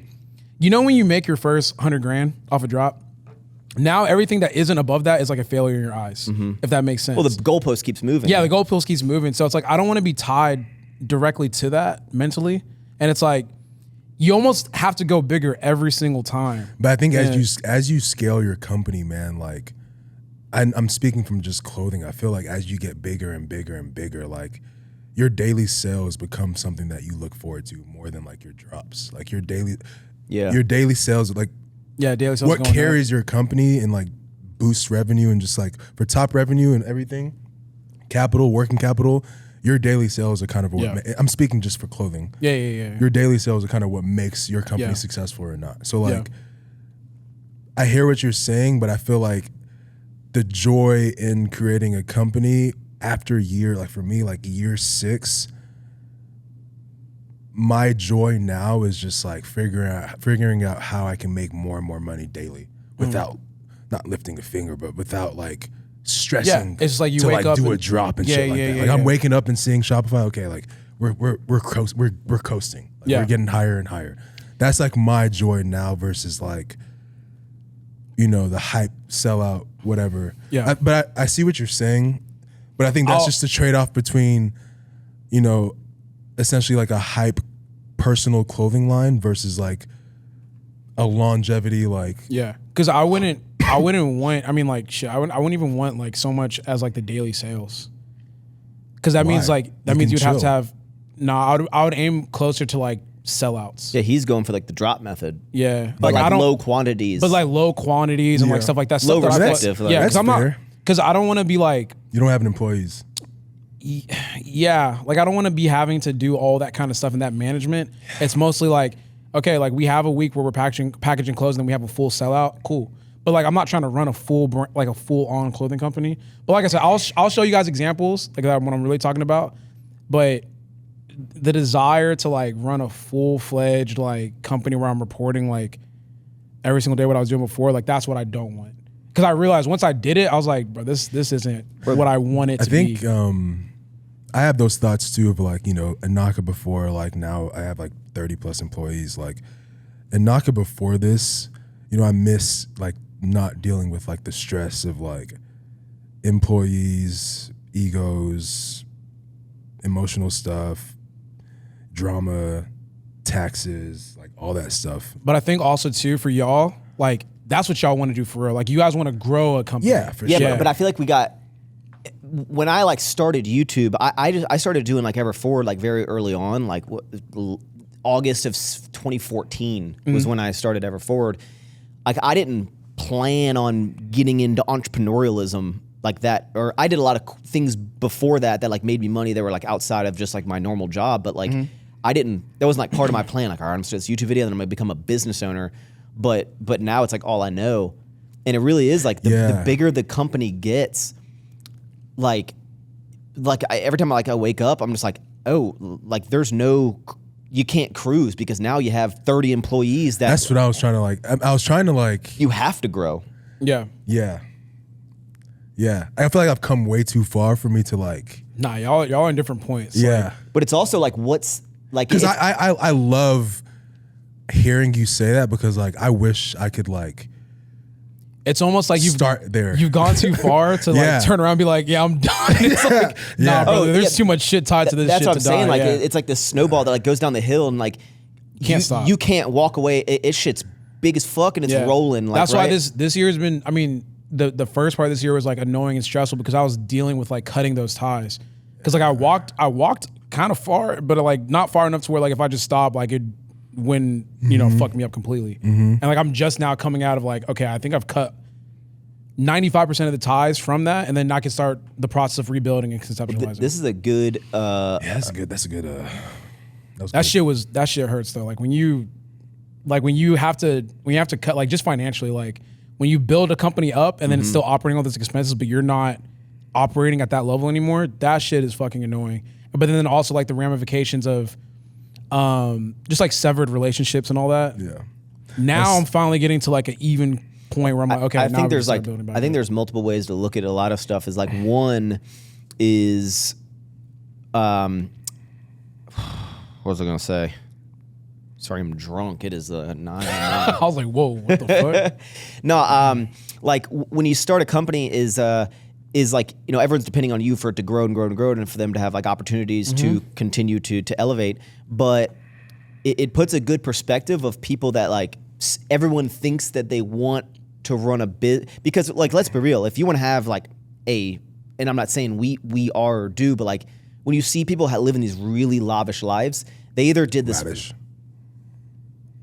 They either did these like really one-off like one things, or they own a business. Because like Yeah, you for can't sure. make that type of money unless you own a business or you hit the lottery doing this one weird thing, right? Yeah. And like everyone thinks that they want that, but like the realization of what comes along with that, whereas like owning a business isn't for everyone, and it shouldn't be for everyone, because like now that you're in it, you're like, it's easy to see the grass like from the other side and be like, oh my God, that's so cool, and you know, he has all these employees, so he doesn't have to do anything, or like, but you know, they don't see all the stress that comes along with it, or the fact that like when shit hits the fan, like when you go home, you can't just turn it off. Yeah. But then also, It's definitely a double-edged sword. Yeah, man. and like also, but like, it's hard to think about like what is the goal of what you're doing, because at the end of the day, you're like, do you want to continue to add more stress forever? And if you're like, no, that's why you got to delegate. Be like, okay, so is the goal to delegate so much that I don't know anything about the business anymore? Like, do I still come in? Like, there's no end game, right? Yeah. I think That's what happened with Nick too. Like, he delegated so much he didn't have like no responsibility. So he just removed himself from the business, which he didn't like. But then business starts to lose identity. Yeah, exactly. For sure. You can tell too, yeah. like when the person driving the brand has a very specific vision, and they're like, Yeah. I'm going to delegate or whatever, and the vision changes. Yep. That's what happened. I mean, that's what happened with me. I feel like I got really comfortable with like allowing other people to run my business. And when you do that, so if you allowed someone here at Sour Strips to run Sour Strips completely, or you give them a little bit more tasks than if you delegate everything to some certain people. A year from now, it'll be way different. Is that you're saying for Sour Strips? That's right. Yeah. Okay, yeah. A year from now, the culture would be completely different, right? That person that is essentially still an employee that you're paying to like handle certain tasks for you, or these group of employees that are handling certain tasks for you, you know, they get to a point where like they're filled up with resentment or, you know, I guess hate or whatever towards you, because they feel like, okay, now they're actually doing their job, which is what they were hired to do. And then at a certain point, it's like, okay, like I've been doing this, you know, doing my job, fulfilling my role here at this company, and now I deserve this. I feel like, I don't know who just said that, like whenever you delegate too much, you start. Yeah, Max again. I feel like I went through that where like I allowed so many people to kind of like run the business to where like it left a large state of entitlement in a lot of certain employees' heads. And by the time I tried to come back in and regroup the identity of the brand, it was too late. Like the minds were already poisoned by like entitlement. I heard some I've been hearing a lot of quotes and talks recently of like business owners, and like it's finding the fine line of delegating enough and giving people enough control and trust to do X, Y, and Z task, but to also make sure that they're steering their own unique ship in the right direction, because you don't want everyone to like be doing their own thing completely in their own zone, because they have so much freedom and control that it doesn't like align and pull back into the same overall vision and goal, because you gave them so much control that like, but not enough direction. And I feel like there's a good balance between that. Being a leader, really good. That was really good. Being a leader is so fucking hard, man. It's hard, man. Like when you're the head, it's like you want to give people things to do because like you trust in their ability. Yeah. But then what happens is that like, and it's not even to the fault of the individual, because like think about it, like if you're getting this much control in a company, you start to feel like, damn, I own this bitch. Yeah, which like you kind of, not that you don't want your employees to think they own it, but you do want them to think that their contributions are valuable, right? But then like what happens is that it becomes so valuable. They think it's so valuable that it is now supersedes you, the person that started it. And I don't even fault people for getting that way, because like how can you not? Like if I'm running around designing for a knock and it's like, nigga, that shit sold out because of me. If I design something, that shit sold out because of me. I did that shit. You think they was selling out before me, nigga? Like what the fuck? So you're watching, and I don't even, bro. If you're a person that believes in your abilities, you're gonna feel like that. Like. This flavor profile for Sour Strips, I came up with that shit. Max just be with dude. He don't really be doing shit. You just be doing podcasts, nigga. Like, I designed this shit. I cooked this with in the chemist lab. I had the fucking net on my head, bro. Yeah, I don't even blame people for feeling like that. But then as a business owner, you have to have the ability to kind of like bring that in and like manage those egos to make the whole thing go forward. I love that you said that. Whoa. How do you, okay, so like, that was a great example. Like, if you have an employee here, like let's say Nick, he came up with this bomb-ass like, you know, flavor profile that like sold out, that did a really good job. And then he's now saying that, you know, man, like at the end of the day, Max, all you do is these dumbass podcasts and like, you know, maybe you drop a funny YouTube video here and there. Like you've been doing this for like 15 years, you know, and you started the company, but at the end of the day, like I designed this flavor profile and it's taken you to it's taken Sour Strips from 10 million or whatever to like an extra like 15 million or an extra 5 million, whatever. How do you deal with someone that like is approaching you like that? Would he say it just like that? I'd Yes. say check your fucking ego at the door. First of all, No, Yeah, but like, I was like, but in we Russell's- don't talk to each but in other like Russell's- that. If someone talked to me like that It's like- to my face, Not to your, but I feel okay, what you're saying though. I know what you're saying. Yeah. yeah, okay. more like Russell's approach of like he's embodying this mindset of like I did this, you know, I'm this, I did this. First of all, I'd be like, But they're Nick, not you're running they're not operations. Why are remembering- you doing flavor profiles? No, I get what you're saying. I get what you're Yeah. saying. Honestly, I think it. So before you answer that, because it's tough because you want employees on your team that take pride in doing shit Take your like shit that. seriously. It's a very like You want people on your team that take pride in bringing more money to the company. Before Max answers, I'll say you want people that say we instead of I. Like we did this together versus I did this Yeah. for you. Yeah. That's great. But go. I feel like I have a couple approaches. I mean, I feel like it goes back to similarly to what I said about when there's success, it's because of all of us. When there's failures or issues, it's because of me as the owner. Yeah.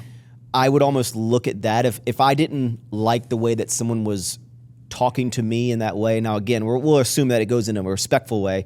But like, hey, they're like, they express their feelings about their contribution to the company. I would basically take it in two ways. One, I'd try to understand what they're saying and see it from their perspective. But I'd also, if my first thought was like how dare you or something, I would look at it like I created this person almost. Like I Enabled. yeah, like I allowed this to get this far, and I look at it as a fault while still trying to understand what they're saying and apply it. So Yeah. I think no matter what, when you get into these like very specific situations with like being as a business owner, it shows the fact that like every single day, like you're figuring out how to be a leader. Facts. And unless you have bring someone in that has been a CEO for 30 years, at a major company, like you have to like experience all this in real time. And that's how you become a better leader and become a better, they become a better employee and a teammate. And like you want everyone, you've heard a million times people say, no one's going to care about the business as you do, but you want, especially the key people, the right arms in your business, you want them to feel that way, but you also want to respect their boundaries. But you go, man, if I was you, I would be doing all this shit to show me how much you want to work for this company so that I level you up. But like, if you don't show me how I would be, and it's hard to like separate yourself of like, man, if I was in their position, I would be doing X, Y, and Z, but like they're not you. And so it just goes back to like understanding how people are. I think the one thing you said there that like I've learned in the last couple of months is like I definitely enabled certain individuals within my team to like grow into this like sense of entitlement of feeling like, they essentially like owned the company. And it started with me and my faults of like the yachts, the clubbing, There was a lot of yachts. A lot of yachts. international trips. Yeah. We can go on for, you guys saw it. But I think also too, it's just like if you're gonna do those things, it's like it almost has to be like it's almost like you're a coach. You have to like go into those things knowing like. But I wanted them to experience it with for me sure. because like, So you can't take them as like a friend. yeah, that's So like and when you're doing those things, which Yeah, I started doing towards the end, which not really more so I started doing, but like what I realized is that, when you take people on trips and all that kind of stuff, it almost becomes the norm. And it's like those people, like low key, some of those people really don't be giving a fuck about the trip itself because they're looking at it. It's like this motherfucker has all this money to take us on a fucking trip. Like, why doesn't he just give us like a raise or some shit like that? You know what I'm saying? That ain't how it works. That's how people's mind work though. yeah.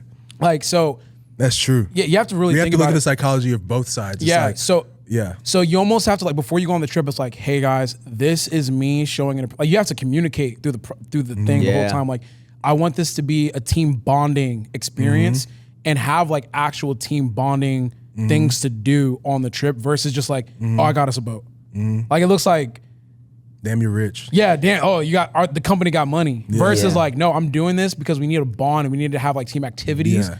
And the boat is like representative of that versus like, yo, I just got a lot of money, got a boat, we finna turn up. Yeah. That's it. Yeah. Because then you start getting people thinking it's like, That's how you start enabling. yeah, I mean, people aren't stupid, bro. They see the money flowing, they see like what you're spending on. They're like, Yeah. man, I did X, Y, and Z. I deserve at least a raise. here's So all the business owners I've talked to, and you know, to kind of piggyback off of that, all the business owners that I've talked to that own like way bigger companies and businesses than I do, you know, they keep a lot of their personal life private because of that. Yeah. A lot of their personal life private. And then also they don't, one thing that I've learned, I'm not saying that I'll never do something nice for my employees ever again. That's completely false. But, you know, you have to separate like business and friendship, like 100%. I'll chime I in don't on think that. you can have a friend that works for you.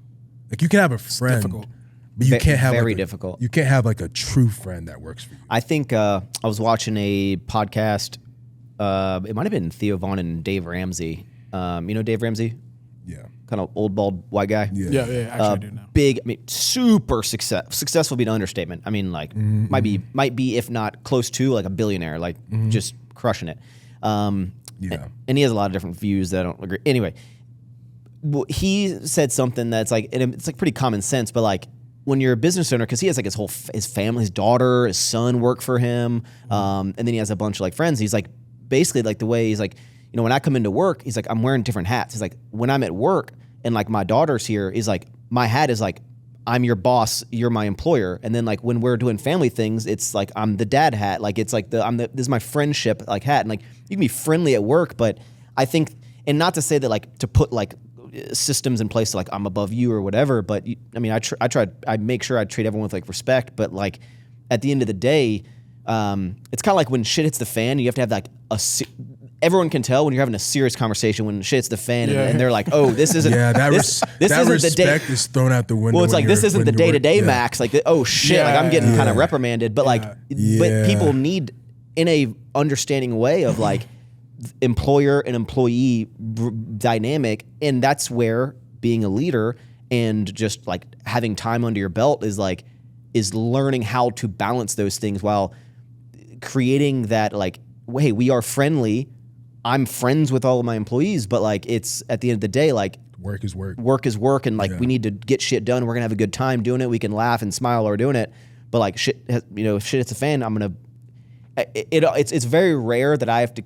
I've never like yelled at any of my employees, but I've definitely like been like, how are we having these mistakes like happen over and over again? The same thing that I talked to you about X, Y, and Z time ago, and like come on, like, and it's like how many conversations do you need to have with someone before you're kind of like, hey, how friendly do I need to be with you before like you keep doing the same thing over and over again? I think when you start a work relationship with someone who is actually a friend before the work relationship continues to grow and the company grows, you lose that opportunity because that employee, if you're asking them to do something like, if you're asking that employee to do something that technically is their job to do, and they're like they're giving you pushback on it. Yeah, you've lost that like ability to like be that person to that person. I try to separate fully. I think Mona is probably the closest person as to like Mona and I's relationship when we were in Virginia is like she was like this friend of Peter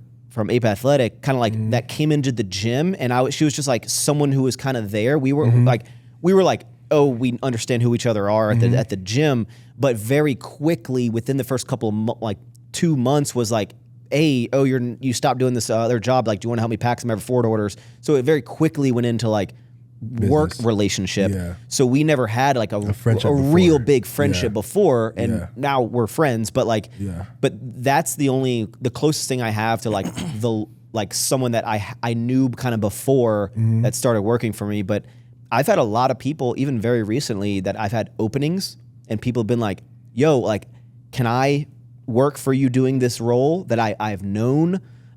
Or like, oh, I need this role, and someone's like, oh, dude, like this person would be a great fit for that. And I've been like, as good as they may be, I can't do it. I can't do it. I cannot do it. Yeah. And it's a weird place to be, but like, it's like when you know, you know. Yeah, I've been watching a lot of what I do when I'm not listening to Drake and Kendrick beef.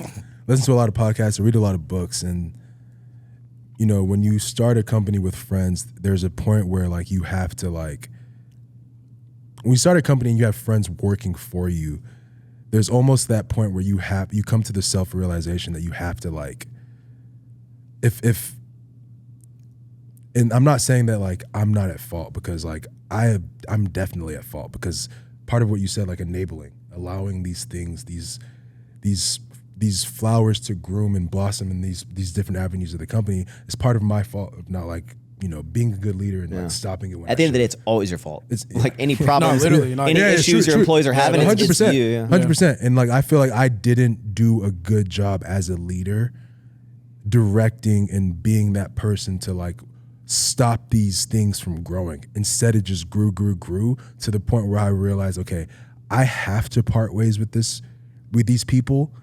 Otherwise, this just not going to end well. Yeah. You know what will sober you? It's like whenever you see someone that's leading correctly. Oh, the differences? Oh, fast forward to now, bro. Yeah, like you'll like run into someone and like you just watching their day-to-days, you're like, damn, this guy's doing it right. Yeah. And you're like, damn, I suck. Yeah. Like I've allowed like these things to happen. I think a lot of it too is like I'll go to businesses where I'll see people interacting with their employees and like and they're not talking in a rude way, but like they'll say something a very direct, like as if when I worked a corporate job of like an order almost of like, hey, I want you to do this thing, and they'll kind of say it, or if they mess up, like I'll see it happen, and I'm like, oh damn, like when someone does that, I like joke around, whatever. But I was like learning how to like interact with people and seeing it, but like there is a balance, and I like at the end of the day, like I try to come in and make everyone have a great time. But it's a great time being a detriment to the company. Bro, that is like, that's the perfect way to put it. That's what I did a lot. Good. So like my main concern, I stopped caring about the brand itself, and I cared more about the people company under the culture. brand. Like the culture of your employees. Yeah, I literally wanted them to have the greatest time on earth. Every day. So like fuck work. Exactly. Just have fun. Yeah, fuck work. As long as you go home smiling and come smiling, I'm fucking I don't happy. give a fuck, right? And fuck business. We must be doing well because you're fucking happy. I know we just had a shitty drop, but hey, let's go lay by the pool. Let's go relax. Like I was more concerned about making sure people had like a great life, like they're able to pay for their way of living, like just off of like working for better. And I would do that at the detriment of the company.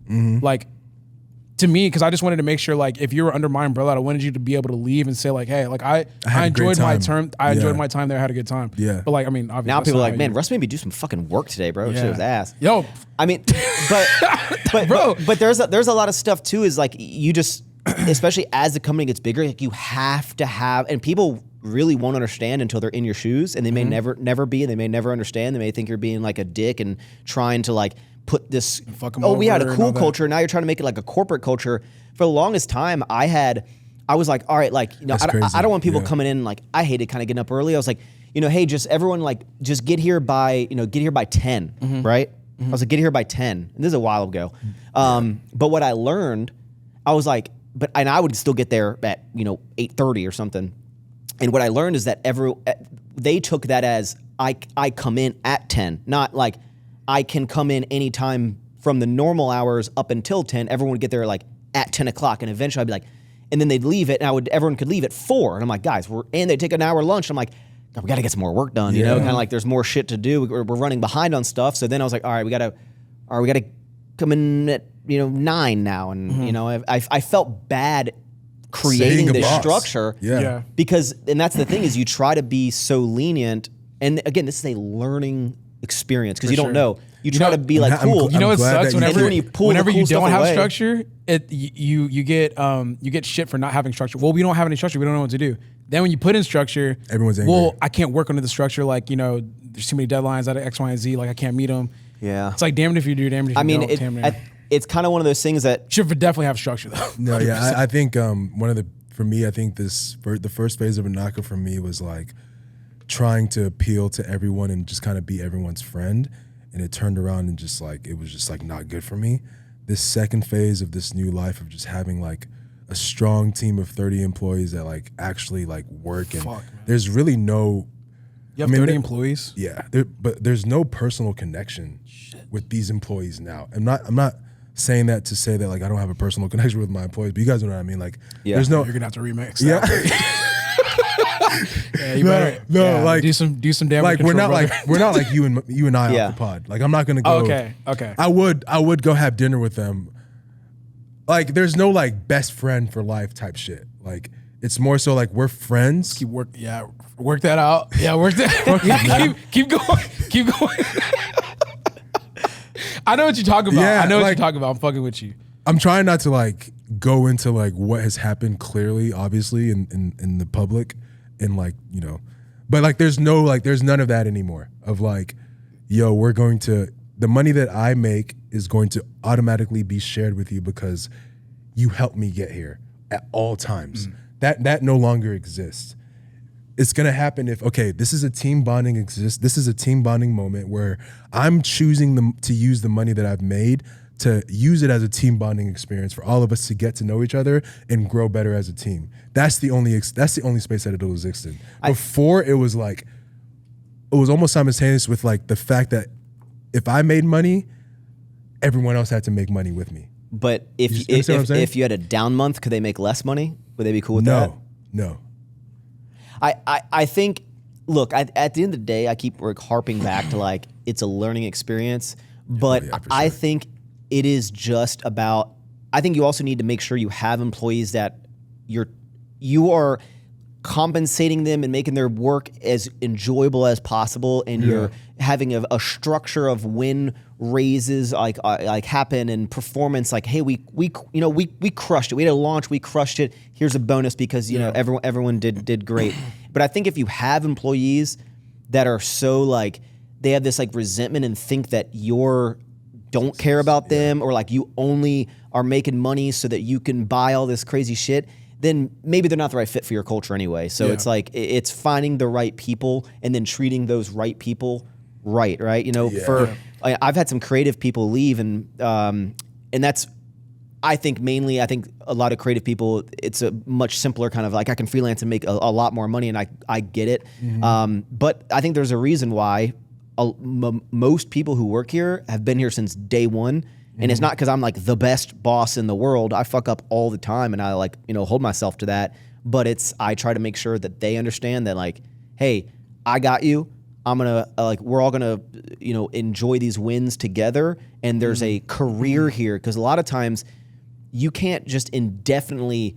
Someone 2 years into a company, you can't be like, all right, here's $150K, and every year you're gonna make 20 more thousand. Like you can't, right? And that's where like, all right, performance bonuses come in. Like when the company crushes, or you do, like profit sharing, and like that's where the it can come in. But when you're early on, you make these mistakes of maybe rapidly promoting someone when they maybe don't need to be promoted, or rapidly it's all raising. about it's enabling. Then they expect it all the time. And again, that comes back. It's not that they should curb their ability to understand when raises and stuff happens, but it comes back to you of I fucked up, and how do I redirect this boat and let them understand that like, look, it's not that X, Y, and Z is happening. It's like I fucked up. I'm trying to have a longevity play for the company and have us have money to be able to.